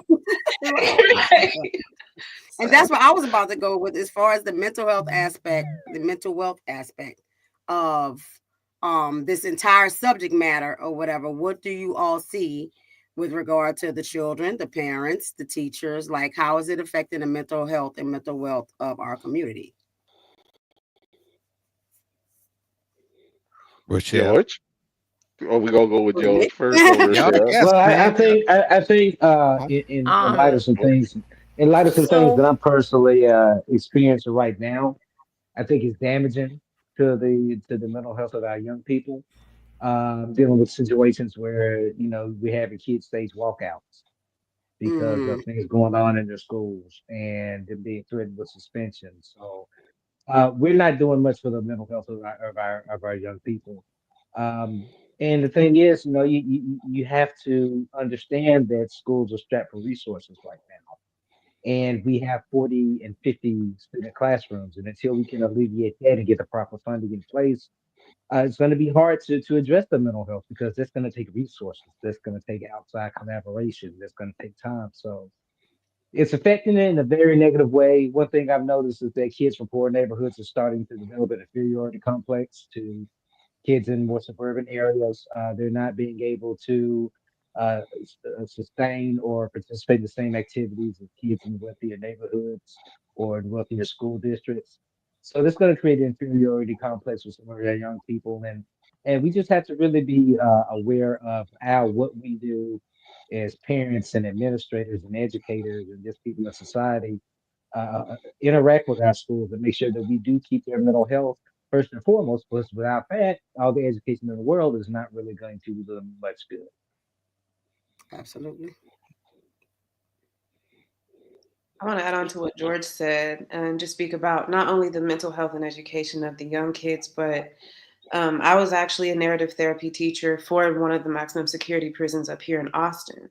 So I was going in 3 times a week with a class large enough for between 40 to 60 inmates. And these were people up there with like big charges, but I was teaching them, just simple qualities, how to get on with life and reintegrate into society once you get out. Because unfortunately, a lot of their stories was, I don't know what I'm gonna do when I get out, so I'm gonna just come back in because I'm gonna get my food, water, my bed, my housing, and stuff. And to have at least 60 people tell you that every week was devastating. So Yeah. having people go into those type of settings, teach people how to reintegrate to society, not only just that, but also math. A lot of people were in there since 2000, didn't know how to do multiplication because they got locked up when they were in middle school and have just been in jail ever since because the system Right. roll out that way. Having people go in, teach them those little things, but also make sure that they're comfortable enough to know that they can make it for themselves outside of being in jail, because that's what it was set up for them from a really young age, is what I learned from the population I was working with, and both genders, talking to them, being like, hey, how did these things roll out this way? And like, simply, things weren't just set up for me right because of the type of things I was offered in life. So really being in those environments and making sure the mental health is also just those loose ends are tied up as best as they can before they get out is really good. As far as, us talking to this prison, the pipeline it's real big in those systems too. All right, we saved the best for last. That's I think you there's a right there. literally. Yeah. Rochelle, you had something to add to any of that for mental health? Oh, your internet tripping. I We will missed join you about your everything internet. everybody was saying. Yeah. Oh, because your internet. Yeah, was my out. I'm internet telling just started glitching like all of a sudden. we It's all will right. rib It you just about really your said have internet need on this 100. show. We'll Yeah, let you have about the internet. they talk trash about your internet. They dogged me for 2 weeks straight. Nah, but like my internet was fine until now. It's because we It's telling the truth. Yes, the truth. Like it just And it's probably decided the you get tariff. 1 hour and They put a 28 tariff minutes and on that's your it. internet company. It's all. I blame everything on the tariffs. Yeah, terror. That's why. But my Okay, opinion on it. I missed Oh, go everything ahead. that George said actually. Oh, okay. But watch the show. You have to go back to the reaver. My view on it is people are profit. You know what I Right. mean? So Period. the whole prisoner pipeline thing is everything we discussed here is 100%. All I could do is just agree with everything everybody said. Yeah. But the whole end of the day piece is always going to be, it's always going to come back to the money. You know Right. what I mean? And it was easier on the conscience of white government when it was most majority black, which it still is majority black. And we have things set up against us that goes beyond a failed school system. Right. We literally, most urban black kids, we live in an environment where they think prison is cool. Going to Right. jail is something to brag on. So I've known kids, Right. especially at BT, who it's they're inspired to go to jail. And it was almost like it was a part of life.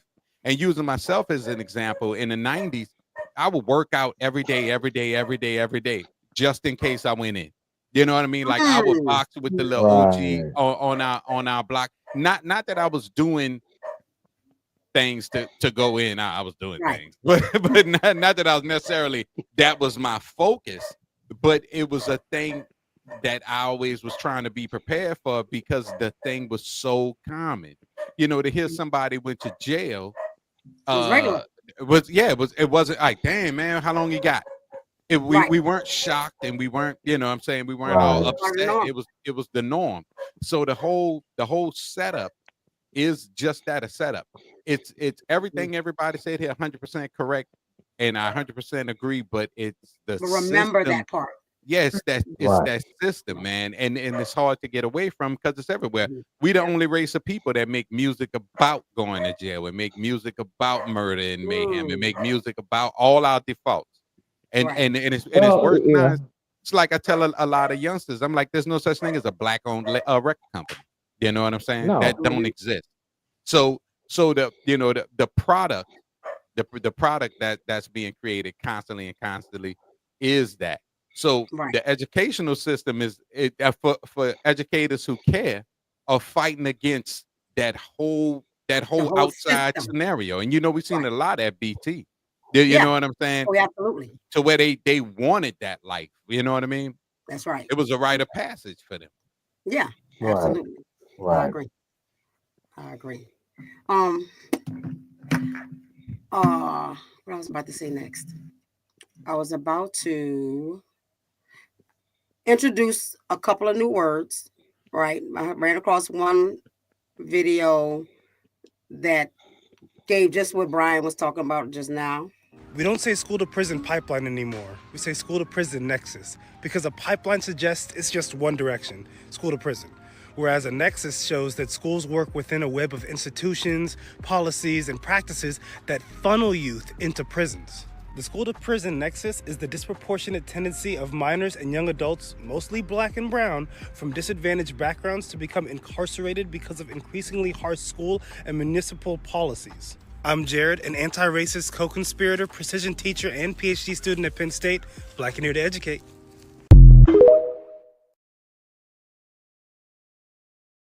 Thank you, Jared. Mhm. So I'm starting to use the word nexus because Yeah. it's systemic. It's an entire system that's pouring into it. I also found another video that connects another part of that system. What is the school to prison pipeline, and what does it have to do with redlining? We're Divisible, a documentary film about redlining, and we can explain in 2 minutes or less. The school to prison pipeline is a disturbing national trend wherein youth are funneled out of public schools and into the juvenile and criminal legal systems. Many of these youth are black or brown, have disabilities or histories of poverty, abuse, or neglect, and would benefit from additional support and resources. Instead, they are isolated, punished, and pushed out.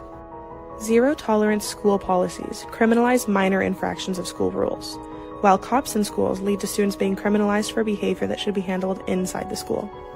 Students of color are especially vulnerable to push-out trends and the discriminatory application of discipline. So what does redlining have to do with this? Redlined areas receive less funding per student, and accordingly have teachers who are stretched too thin. This means that students who aren't getting their basic needs met at home and who depend on the school's resources are left behind. Students who don't have their basic needs met are more likely to fall asleep, not pay attention, miss class, or act out in class. Teachers who are stretched too thin have less bandwidth and often overreact to student behavior. This is especially dangerous because one suspension doubles the student's likelihood of dropping out, funneling those kids out of public schools and into the juvenile and criminal legal systems. Follow us to learn more about these issues and to keep an eye out for ways you can watch our film, Divisible. What is the school to prison pipeline and what? Oops. And so that's the connection to, gotta get my things right, y'all. Gotta use that. There we go. That's part of the system, right? Because the redlining and the funding and like all of it is connected. Yep. And we cannot forget that all of it's connected. And so we're not attacking one problem. Like we have to almost simultaneously like shut down all of these systems simultaneously, but we have to start somewhere. And so I think part of the issue here, or responsibility, shall I say, is on us, right? It's on us as Black people, it's on us as people of color, it's on us as educators, as therapists, as whatever realm. And Big Fred mentioned this a couple of weeks ago in another on one of the other podcasts that he takes his job and educates in his arena, right? He's into credit and collections and all that, and so he educates the people because that's the position he's in. He's still educating, he's still teaching, right, and all that. Brittany was my first intern. Okay, I'm not going in nobody's classroom because I'm not going to follow their rule, but I can invite interns to learn hands-on through the business, right? And all that. I have an educator on staff so that we can do what we can from that angle. When we're having mental health things going on with our parents or with the children, adding and sewing those things in the fabric of their treatment plan to help them understand, okay, this is systemic, this is what we have to look out for, this is how you protect your child, right? There was another video, I'm not going to play it, just kind of talk about the stuff that I saw in it. It's the idea of small things like when your kid is getting in trouble, there should be a code. There should be something that your child should be able to contact you, and you need to be able to, the school advocating for that kid, right? And stuff, so that they know they have an advocate. They know that I don't get to talk to no principals, no admin, no nothing, unless my mama here. Don't say nothing. Plead the fifth until your mama get there, because you need an advocate, right? But there needs to be a system even within your household on how you protect. Just like we have that conversation with our Black children about how to handle when you get pulled over, we have to have those conversations about what happens when you get in trouble at school for some foolishness. Don't you say a word till I get there, and you wait till I get there, right? So there has to be a level of connection, community, and protection from that aspect as well. Other thoughts? Anybody had other questions? Well, I got one, and it's regarding this whole thing as a deal, because there was some comments. I can't remember what podcast it was. It may have been the first one that Rochelle jumped on, and she said something because you're the reason why we're doing this whole podcast on the pipeline. Researching this and having the chance to talk to y'all, all three of y'all here that's in the system, actually made me look at a lot of stuff like differently. I didn't realize I was that passionate about this preschool to prison till I started doing the research. And like I immediately, like I know how Brittany feel. When I was doing the research, I immediately got mad and pissed off. All my white friends almost got in trouble with this because I was that pissed. George got me wanting to go run for school board now. Like I'm about to find out what I need to do to go run to be on the school board, because Collin County, Allen, McKinney, ISD, they all white. It's no Black people on there. It's nobody on that school board that represents us. That's us. That's it. That's it. They spent $10 million when my son was in Allen ISD on a freaking football field, and then spent another $1 million to fix the cracks. But Yeah. there's nothing in the school like trade or something like that that some of these children that's not gonna have the opportunity to go to college, it's nothing for them. They just kind of like what Brittany said with the girl who they just basically just gave her a diploma and was like, go out there, fend for yourself. Yeah. You know, I love Rochelle's dismantle the whole system. Lord knows I wish we could dismantle the whole system. Mm-hmm.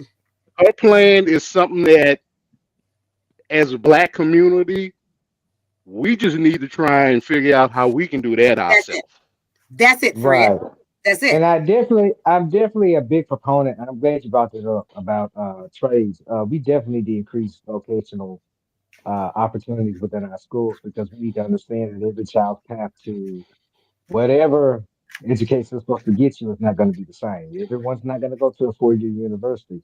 Some people are going to have to get out of high school and utilize their trades. So we definitely need to make sure that those educational opportunities are in place for all of our children and all of our youth. And Yeah, then we need to institute it on an adult level, get more vocational training in our communities.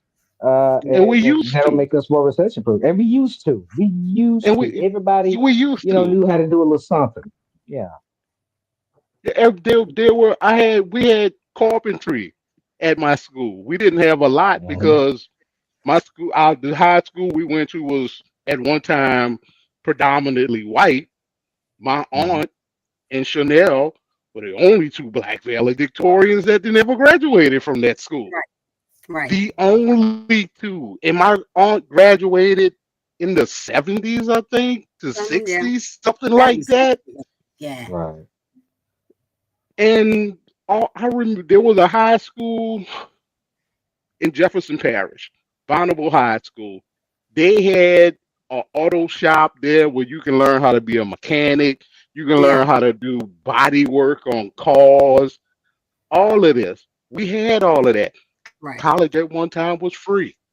You didn't have Come to on, pay for man. college You when didn't it have was to pay. all white. Right. But But that's then the whole thing. That's the when systemic part because they took the workshop out. They took all the things that were trades out of the school because that we was making money without going to college. And college also yeah, is a business, right? And all that. Right. it And became then a you start working business. for It college. became a business. Yeah, it became a business when they We put wanted laws in place. When they put laws in place, that's why I tell people all the time, w- all white people are not evil, but think about it.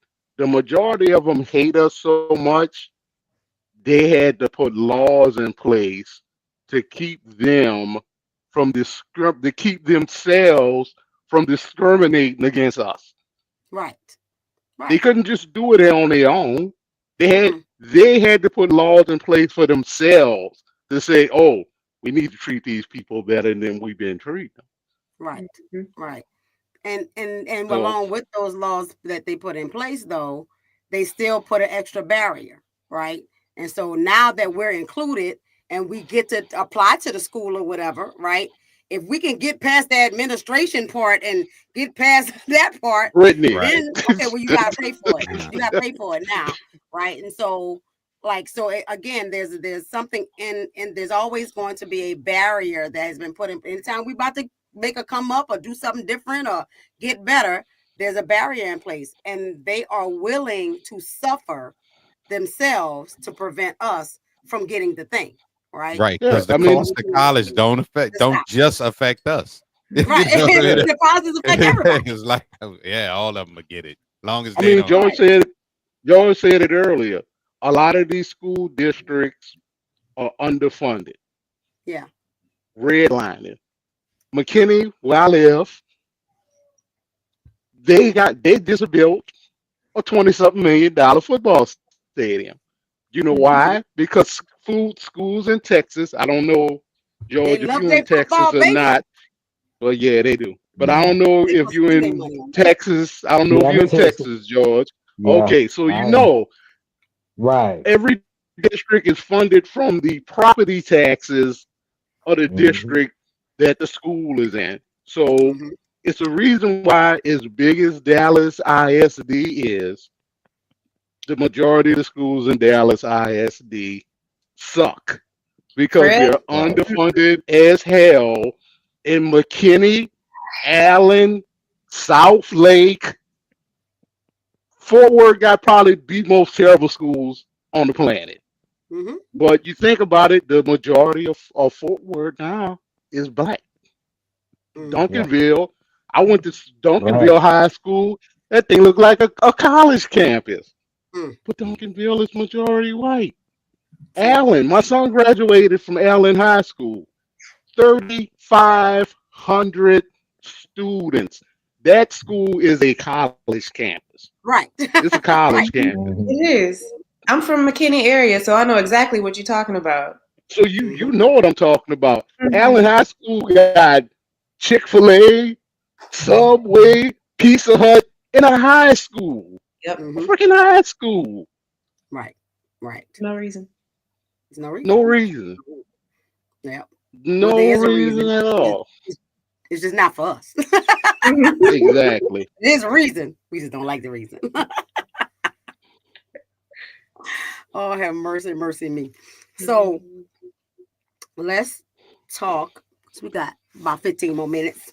I wanted to bring up again, as far as like helping parents and helping children, is to remember that, and I did a TikTok on this yesterday, the idea that the behaviors, the discipline and behaviors, the discipline is not just on behaviors, but it's also on appearance, right? And this is where girls get caught up: dress code, hairstyle, right? Where that's being criminalized because okay, if your pants too tight, or your and my daughter suffered from that too, because like her mama, she a big girl, with a lot of body, right? And her and a white girl with no booty and long legs can wear the exact same outfit, but my daughter will get dress coded and that child will not, right? And so again, that's a disproportionate thing. Or I remember the big thing about you can't wear colored hair, like you couldn't wear, braids too long, and and that happened with my oldest when in second grade, because she had a very racist Hispanic teacher at that time, which she failed second grade because of that. And I put braids in her hair so it'd be easier and all that. And when I tell you, this woman like went for the jugular with regard to my child's braids and her hairstyle, right? And I'm like, and what does that have to do with it? Well, it's distracting to who? Right. To who? Right. And so and they were long, don't get me wrong. And so I did have to cut them and put them in ponytails and this and that, but it still was a problem. It didn't matter what I did to it to accommodate. When it gets in her face, okay, well, I put it in a ponytail, so now what? Right. And in real life, you shouldn't have to do a damn thing. Nothing. You know what I mean? Right. Yeah. Right. And during that time, Nate was showing symptoms of ADHD. And so rather than addressing the issues, right? And during that time, I was still at BT. So I I was checking everybody's stuff, my biological kids and my BT kids, right? Right. That was my job. So I was sitting at the computer all the time, like sending emails and how the kids doing and all that kind of stuff. And this lady let my child go through the entire year, didn't say she was having issues, problems, or nothing. And then at the end of the year, it was, oh, well, we don't think she's going to pass to the third grade, blah, blah, blah, blah. And I'm like, okay, well, where was this news during the year when I was checking on her? You said it was cool, right? Right. And why he's harassing her about her hair. And then I remember that conversation so distinctly because they wanted her to be in a summer program of some sort, right? And so I was like, okay, cool. Well, in New Orleans, if you went to summer school, you get to go to the next grade, right? Right. So I was like, okay, so with the summer program thing, that means she could go to the third grade. Like, you're going to give her what she was missing and she'll be good. Well, no, she'll still be in the second grade next year. I was like, so what's the point of the program? What's the point of the program? And all that. But I figured out through long division and all that my child was one of the few Black children at that school. And for their numbers, they needed somebody in that program so that they can get the funding for that program, right? Always come back to the money. It always Money. comes back Yeah. to the money. So I was like, so you intentionally failed my kid to get me to try, but there's no benefit, right? So I was like, so we're going to happily decline that offer, and I'm going to let her enjoy her summer because she got to repeat the second grade anyway, right?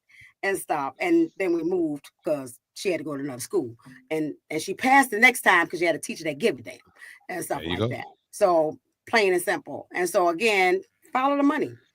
These things are being done intentionally. She targeted my kid to begin with, right? And because she was the only little Black child in her class, and this was around Hispanic folk, right? You know, we're gonna get our Gustavos Negros together, y'all. We'll talk more about that later. Because that was heartbreaking to me, you know, that a Hispanic woman would do that to my baby, right? Right. Because when we all out here struggling and all that, so like, be aware of stuff like that, like the hair, the outfits, and you can't wear this or you can't wear that, you know. Just like I say, just like we had that conversation with our kids about the cops pulling over, have your conversation with your children about, okay, if stuff is already set up against you. My favorite line with my kids is, don't give people bullets to shoot you with. Exactly. If you already know you're a target, don't give them the bullets. All right. Yeah. But I like that. I think I'm going to implement that with my grandchildren Monday. Yeah. And just let them know if something happened, because we're on the list. You know, we're on the list for, you know, people that can show up. Yeah, my wife worked. I mean, my daughter worked all the way in Plano. She can't zoom down here to school 5 minutes up the street from me. Right. So, and I encourage other people, not a bad idea. Check with your family, your community. Like, we have to start getting together also as communities and say, okay, if you can't leave work, but I work from home and I set my own schedule, put me on that list so I can go there and advocate for your baby. Because I mean, that's what we did back in the day. Exactly. You know what I mean? Miss Yola could come to William France and scoop any one of us up at any time, you know, back then. So exactly. And anybody could show up to check a teacher or a principal or you if you was actually. I mean, George already said it. Like, we got to start. We don't show up for and stuff like that. You know, we don't as a people, and you can see it because a lot of these places they'll show the school board meeting on TV. You don't really see us in there. No, you don't. So you don't. Yeah. If we get in there, we can advocate. George running for the school board in wherever he at. Right. Exactly. So now I can show up if I'm in that school district. I can show up to this school board meeting and say, "Damn, there's a Black man up there. I might have a chance this time." Even if he get outvoted 5-3. Right. You know what? At least I know he fighting for me because he knows. That's right. You know what we going through, bro. I'm here at the school board meeting. Right. Exactly. You know, you have advocacy there. You have people that's supporting you there. And then that gives you the encouragement to do it again, because then maybe we'll get more people on board. Right. You know, because it might not happen. Because now I can drag my neighbor to the school board meeting when we sitting outside bitching about the school. I can say, well, damn, we got a Black man on the school board. Oh, shit, we do? Yeah, let's go to the school board meeting. Exactly. That's right. That's right. You know, but remember it's jacked up because we've been so cut off from those parts of our children's education. I mean, you know, like a large portion of urban families is a one parent household. That's usually that one parent is at work. Right. So they ain't showing up. When they get off, they tired. You know what I'm saying? So they're not showing up for the meetings. It's crazy. It's like it's like I keep saying, it's always like a bigger. It's so many, so big, so many moving parts to it, like for real, that we have to get together as a people. You know what I mean? That's why I really need this Gustavo Negro thing to work out. We're gonna keep working on it, and we're gonna announce our Gustavo Negros community very soon, because we about to start a movement. Okay. But all movements start small, and everybody might not agree, but we still gonna do what we do. That's right. And same thing with this education thing, right? And I know it is difficult because in many cases, because there's so many moving parts, because it's so systemic, you feel hopeless. You feel like we can't make a change. But we've gotten where we've gotten because a few people decided to make some changes and they started getting some people on board. Right? You know what I'm saying? Harriet had to decide to get up and go and then decide to come back. Exactly. Keep coming back, right? Yeah. She made that sacrifice. She decided that that's how she was going to help her. Like she couldn't free everybody, you know what I'm saying? But she got a good 7,900, didn't she? You know, everybody didn't want to be free. I mean, I don't know. I don't she only got judge. 3, but we know she got a lot more. You know what I'm saying? Like I don't know where George running for school board at. What district he in? I ain't running. Oh yeah, you running, George. Oh Lord, maybe one day. But I'm managing campaign for running, and that's really the one thing I would advocate for people because I'm seeing like my son don't go to a public school. I won't allow it. Back in Leos. And it's just like I see now that's and what dedication I'm right learning. For real. That's the most immediate. Yeah, that's my team right there. I'm like, where's she from? This was like, girl, I'm coming by your house. I'm like, I'm sitting like, damn, they live next door to each other. No, down the street, down the road though. But yeah, it's like 3 or 4 minutes. Yeah, because that true value internet. Yeah. Listen, we have really good internet, and we have 2 different. I can't find the word because I was speaking other languages, but like service connections. Not servers, but we have 2 different internet providers. Oh yeah. Actually, because my husband, he does works online for a living, and I literally was texting him like, "Hey, what's going on?" And he was like, "Okay, I'll sign everything off of this internet." So she got the inside hookup. It still ain't working on anything. Yeah. I was just like, it ain't working. My husband did my website, and if you're looking for somebody to website design, I'd be happy to send you his information. Dig it. Okay. I got a good team, y'all. Like you got Spectrum? I got Spectrum. No, you have Spectrum internet? No. Oh, okay. Well, if it's any company that's related to Spectrum, the reason why your internet is crappy, and Chanel, you need to listen to this. Spectrum, I used to work for them, so I sold their crappy internet. It all runs on one line. So when you trying to work, your neighbor running on the exact same line. So when all y'all book in at 7:00, somebody gonna catch it.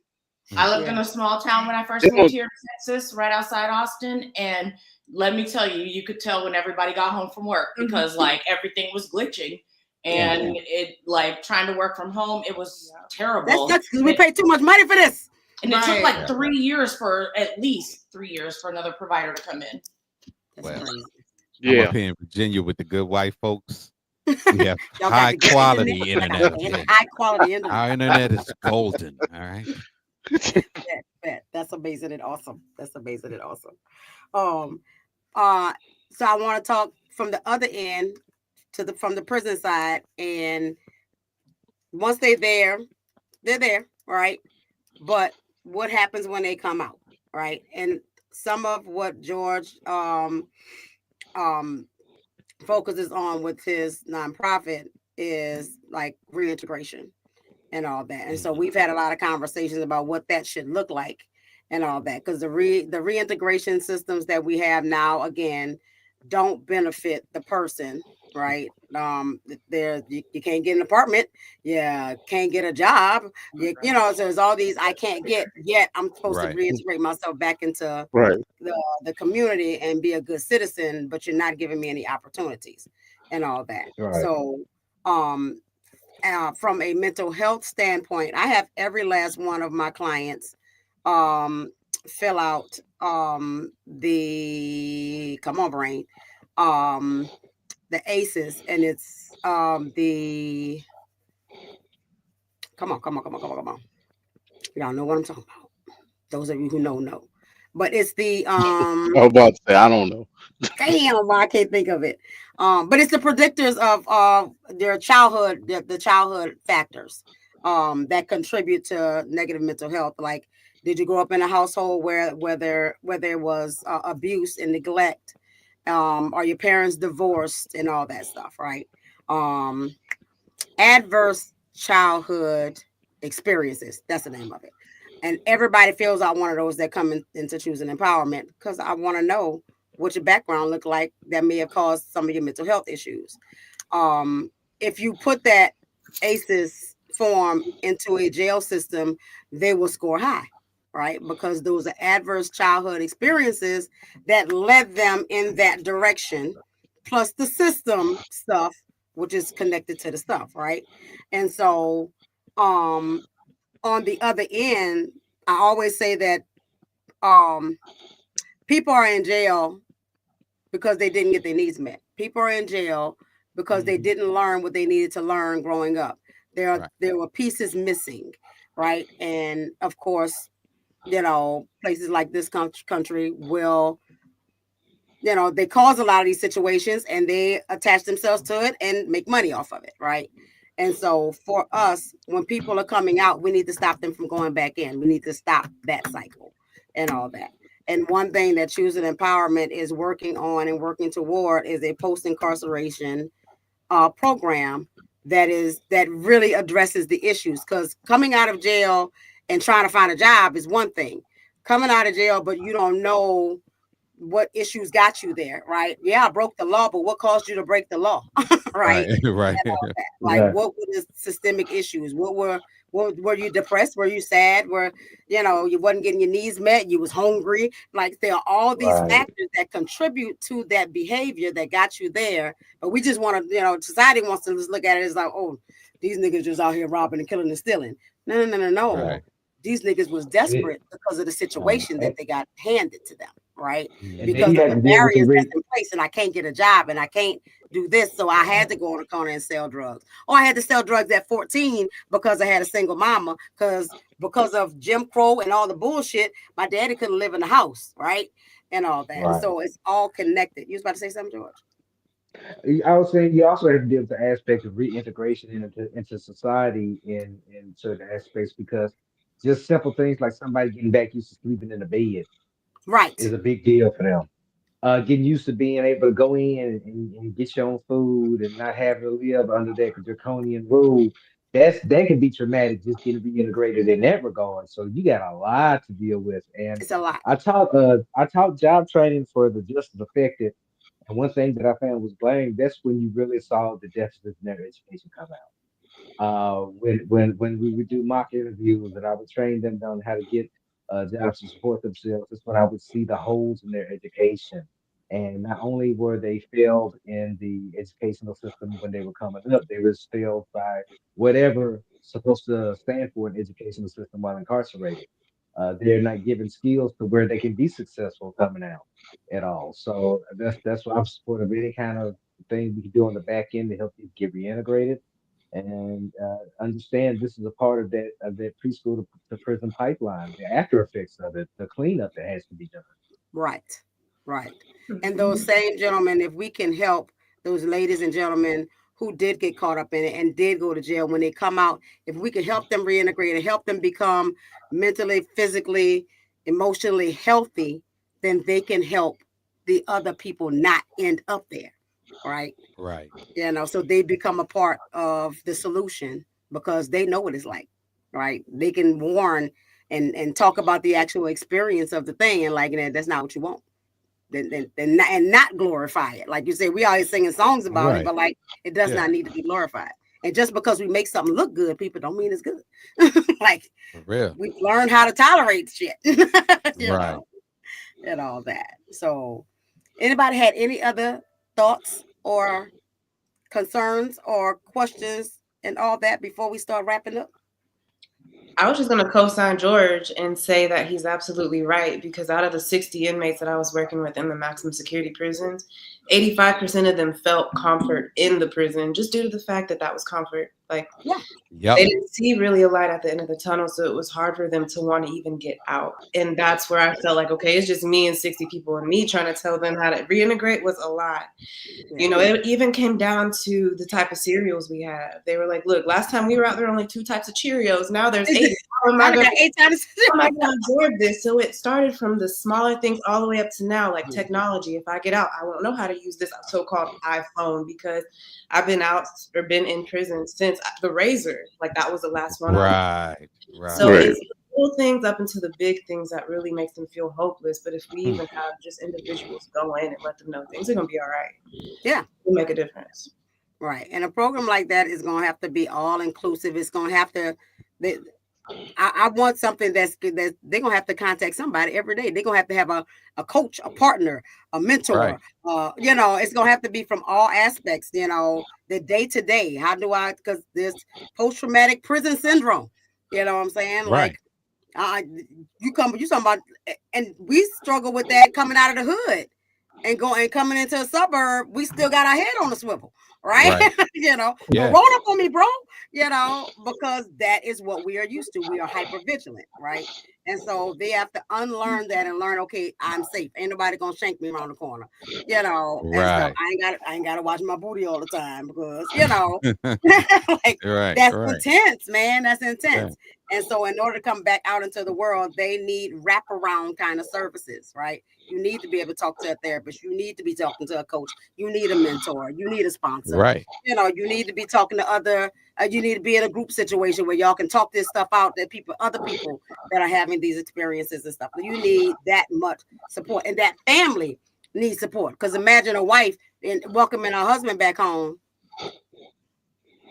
And then every time you turn around, he like, you know, and all that. I mean, so, if they have kids too, I mean, just think about like the cycle, trying to break the cycle too, you know, like those types of things.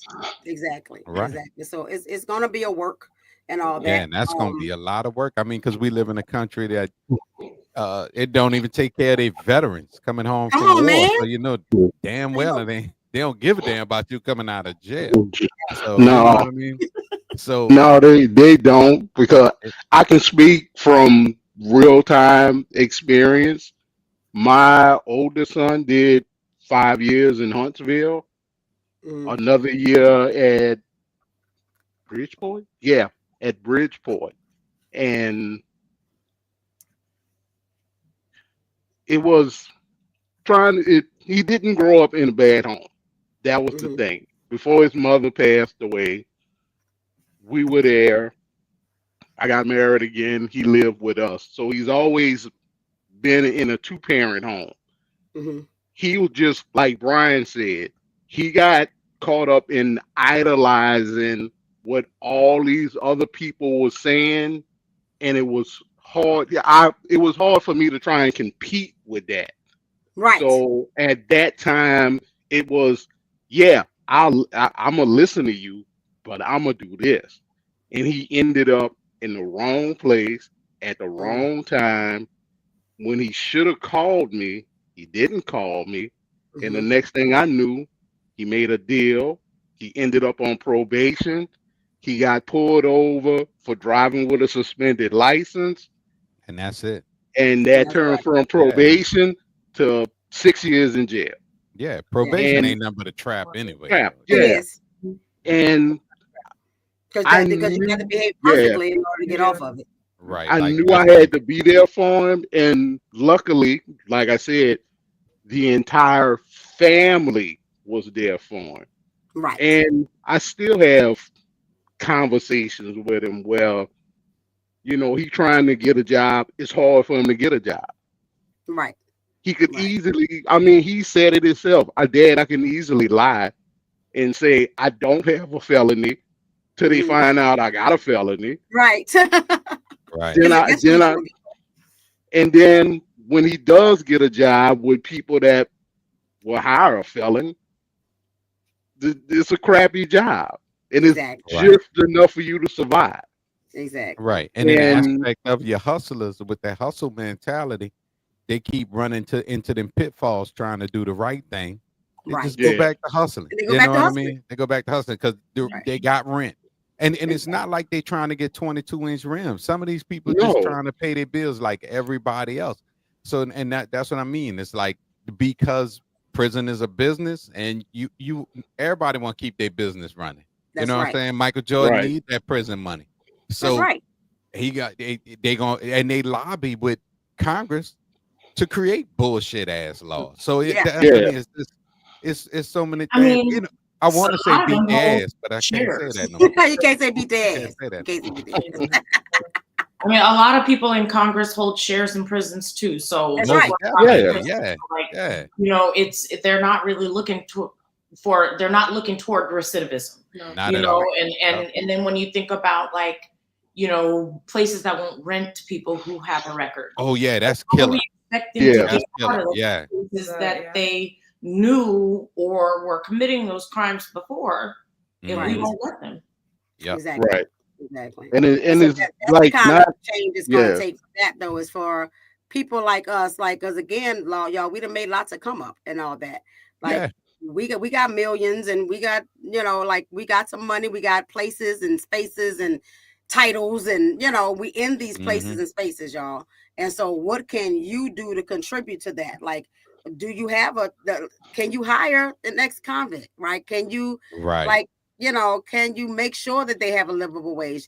Can you rent to people who can't rent anywhere else, right? Exactly. You know, and so it's going to take for us to do those things and and I know it's taking a chance, but again, working together. Maybe if somebody is in the Truth and Empowerment program, then we help hold that person accountable. In this program, they're getting all this help. So I'm gonna connect with you, apartment person or homeowner, and this person is in this program. So I need you to rent to them so they can continue to make they come up and get themselves together. Right. Right. So it's about working together as a community yet again. Yeah. I mean, because you do need that community. Like I say, it's heartbroken. I was heartbroken just a week ago. He had a job, he lost a job. They told him he could come back and then told him he wasn't eligible for rehire. So he was frustrated. So I had to sit there, listen to him say, I should have went and flipped my income tax, or I should have did this. And I'm sitting here heartbroken, but then I'm like, I can't be like, oh, son, it's going to be okay. Don't worry about it. So I had to be dad. I had to just not turn the humanity off, but just tell him what he needed to hear, not what he wanted to hear. And it was, you could do all that. And then you take your black ass back to jail. And now you're going to be gone forever. And they're going to be making money off of your ass. And I ain't got no money to be putting on JPay to send you every week so you can get commissary and all. And I went in on him because I was hurt that my son, my oldest son, who we got the same name, going through this bullshit over bullshit, and I got the orange man with 34 felonies running the fucking country. Exactly. Right. You know, and let me just say that Lil Fred is the gentleman who that's our theme music. Yeah, our theme music. That's his song. He did the theme music, so he is talented. Follow that man. Like, wait, I got a little thing up there that I can put up there for that in this look right there. Look at you getting all tech savvy. I am fancy, y'all.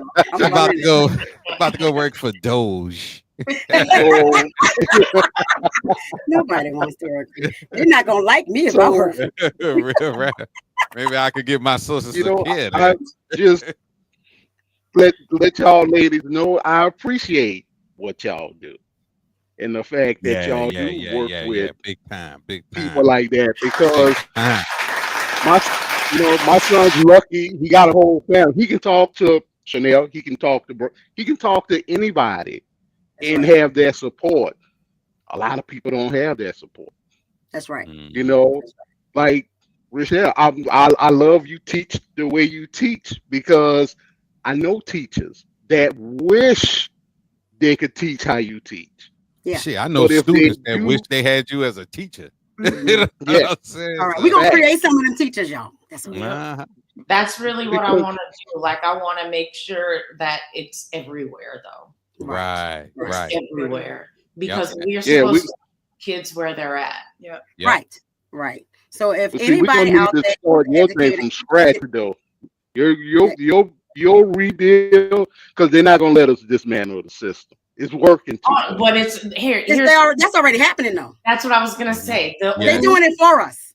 Oh, I'm sorry. Yep. I'm kinda yelling. Oh yeah, that's right. They are doing They're it doing it for for us. Right. And I that's why I say I forgot. don't look And at it's all of these overwhelming. things as bad things. The methods are horrible, but the things need to be done. Right. Like, And these however it systems gets need to torn be down broken. is how it get torn down. And Some then of we can these start systems need to rebuilding. be broken, but that's why I say we need to build back better. We can't try to make things the way that they were No. January 19th, Right. January Yeah, no. 20th. We can't do that because that's it didn't work. Didn't work. Yeah. It didn't work for us. because that's how we are where we are. That's right. So we need to build back better. And when I honestly think about it, like, really, when I wanted a football team of kids, like, I wanted to birth as many kids as I could birth and then foster as many children as I could foster until I physically couldn't take care of children anymore. Yeah. I can't say you won't find kids in my house, but kids don't live with me. Right. And it's because I felt like I sacrificed my having kids so I can make sure I can do what I can for the community, because Yes. I can see with my eyes some of the things that need to happen, and I don't feel like they're that difficult to attain. They're not. I don't think they are. No, they're not. Because I'm like you. I just even though, like I I said, just we adopt defunded- stray kids.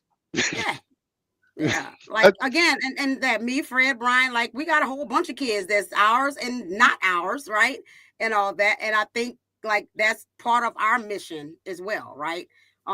Even our cousins, they got a lot of kids, right? And stuff. So, like, we're a family and a community that wants to pour into this next generation and all that, right? Like, if my kids didn't have father figures already, they got their uncles, right? You know, and stuff like that. And there's no doubt that they gonna help my kids get what they need from a father if they didn't have one, right? And even if they have one, like, you know what I'm saying? Like, it doesn't matter. They're still there. Right. They're still there, right? And all that. And so that's part of what we have naturally done from our own hearts, right? And all that. The reason I ended up at BT was because Brian was already at BT. He was like, you know what?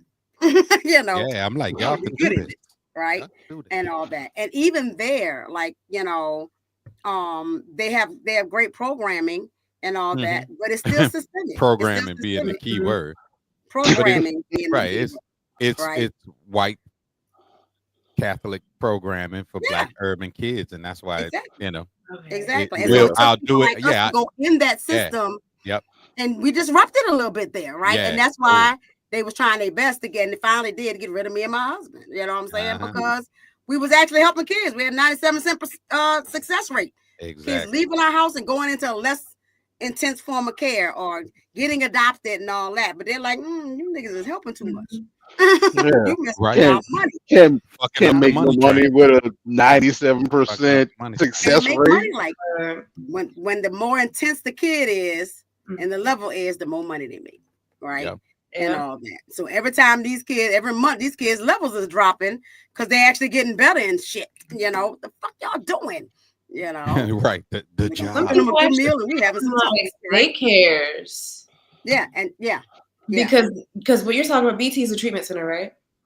Yeah, it's a massive treatment center. Yeah. Gotcha. So the one that I worked at was a massive one too, but they were connected to like an education system. But like y'all said, it's systemic because there are people who were just dropping their kids off because they set the dinner table up wrong. And then they would pick their kids up a week later and be like, why is he worse than he was when we dropped him off? Well, you brought him in here for something that was completely just... And then pick him up, and he's going to pick up all these other skills from kids. All these kids that do have some issues, right? Then he's going to pick up the behaviors. Exactly. So that's another way where it's just backwards running, but it's stuff that I believe if more people others, we get that salad bowl going, then it won't be as, daunting and it's weird like it is. So. All right. So I want to challenge anybody that's watching, anybody that watches in the future, whether it's on the replay or not. I challenge you, if you want things to change, get involved in whatever capacity you can get involved. If you got the money to fund some stuff, holler at us so we can work on some stuff. If you're a teacher, if you're an educator, if you just want to be involved in any way, shape, or form, like we need everybody, right? Because we talked before about like the revolution has every position available, right? And what part do you want to play, right? But get involved. And if you need a place to start, you can start with us. We down for that, because I'm down for a movement. I'm down for creating what ain't available, right? And stuff. Right. We are gonna get our post incarceration program going as we keep moving up. A lot of Brittany's people where she is now, they're not gonna have that grant to pay for stuff or whatever. So she called me a few weeks ago. Can I recommend? Girl, you already know. Send them over here, but they don't have insurance. But send them over here anyway, right? And all that. I say I just need to be able to pay y'all. So that's my only dilemma. But we're gonna work on it. She was like, if I need to see them for free, okay. If you down for the cause, I'm down for the cause, because I'm willing to see them for free as well, right? Because my hope is that they come up and they're gonna pour back into this system too. Right, and all that. So that is how we operate. Like choosing, we all can eat is a revolution. We all can eat. We all can eat. We all can eat. Right. But we just gotta in order to get the job done. So I thank my guests and my crew. No bullshit crew. Yeah, y'all was fabulous, ladies. Y'all was fabulous. Enjoy whoever you had. Yeah, G Boogie Oogie with the hoodie. Crew. And all that. I'm proud of y'all. I'm proud of us, because we're making changes. We're making changes and we're making moves and all that. And, in this regard, the revolution will be televised. Just in this regard. But the action is on the street. The action is out there and all that. So I encourage everybody. I came up with a new phrase already. Be conscious. Be aware. Be prepared, but don't never be scared. Ooh, yep. That's going to be our closer. I like that. That's our closer? That's our closer. Yeah. Yes. So I like that. Y'all remember that. Be conscious, be aware, be prepared. We ain't never scared. We ain't never scared. Not one time. So we want to thank everybody for showing up. Let me finish this comment section. Fred, who we had in the comments today? We can give our shout outs. I don't know, man. We had Asher, man, you late, bro. Yeah, there you go. Oh shoot. Prison firefighters can't even get a job after wow. To show you how you came. That's right. Yeah. And another situation where if we don't take care of each other, they're not going to. We have no choice except to take care of ourselves and take care of each other. But we got to get together in order to do that. So don't follow the narrative that they teach us. We carry our own narrative and we choose to help us. We choose to help us. We choose empowerment. Shout out to Curtis. Because we choose empowerment, baby. We choose, right? Thank you, Curtis. I appreciate your comments, and Ashley, who is also a preschool teacher, and so get y'all connected too. I know a few teachers who will be definitely down for the move and all that. And so even if it starts with us just connecting the people we know to connect and start having some Zoom conversations on how at a micro level we're gonna start building this thing and structure it out. And then we start making bigger moves. All we need is 1 or 2 kids to get started with, y'all. Like, you just got to start where you at. You got to start where you at. And then the love will spread. You know what I'm saying? Choosing Empowerment started with 1 client. That's it. And grew and has not stopped since, right? And so we're going to keep doing the damn thing. You know what I'm saying? So y'all have a great night. Come back next Sunday, where we're going to challenge Christianity. Oh my God. Y'all might want to show up for that conversation, boy. Yeah. You know what? If y'all try to leave early, I'm gonna be like, close them doors. Close the door. Close the door. Close the door. I need to bring my wallet. I need $40,000. Yes. Yeah. I also made it. Speaking of which, I also wanted to make sure that I mention to our audience that any conversation you hear us have, there will be part 2, 3, 4, 5, 6, 7, 8, because these things come from different angles. It will always come up. If we come up with a solution, we're going to talk about it. And so there's never one, there's going to be one show on one topic. We're going to continue to talk about the things because we're all about solutions, and we can't get to a solution if we don't talk about the problem. Facts. Plain and simple. Right? Facts. So everybody have a good night. I appreciate you. Y'all make sure y'all stick around for a minute. Don't go nowhere. What you about to say, Brian? Like, subscribe, share. Thank you, baby. We always Like, subscribe, and share. Yes. And follow us on Facebook. Right. But don't forget to fuck that bullshit. Yep. Most definitely, man. Most Tune in so we can definitely. turn up.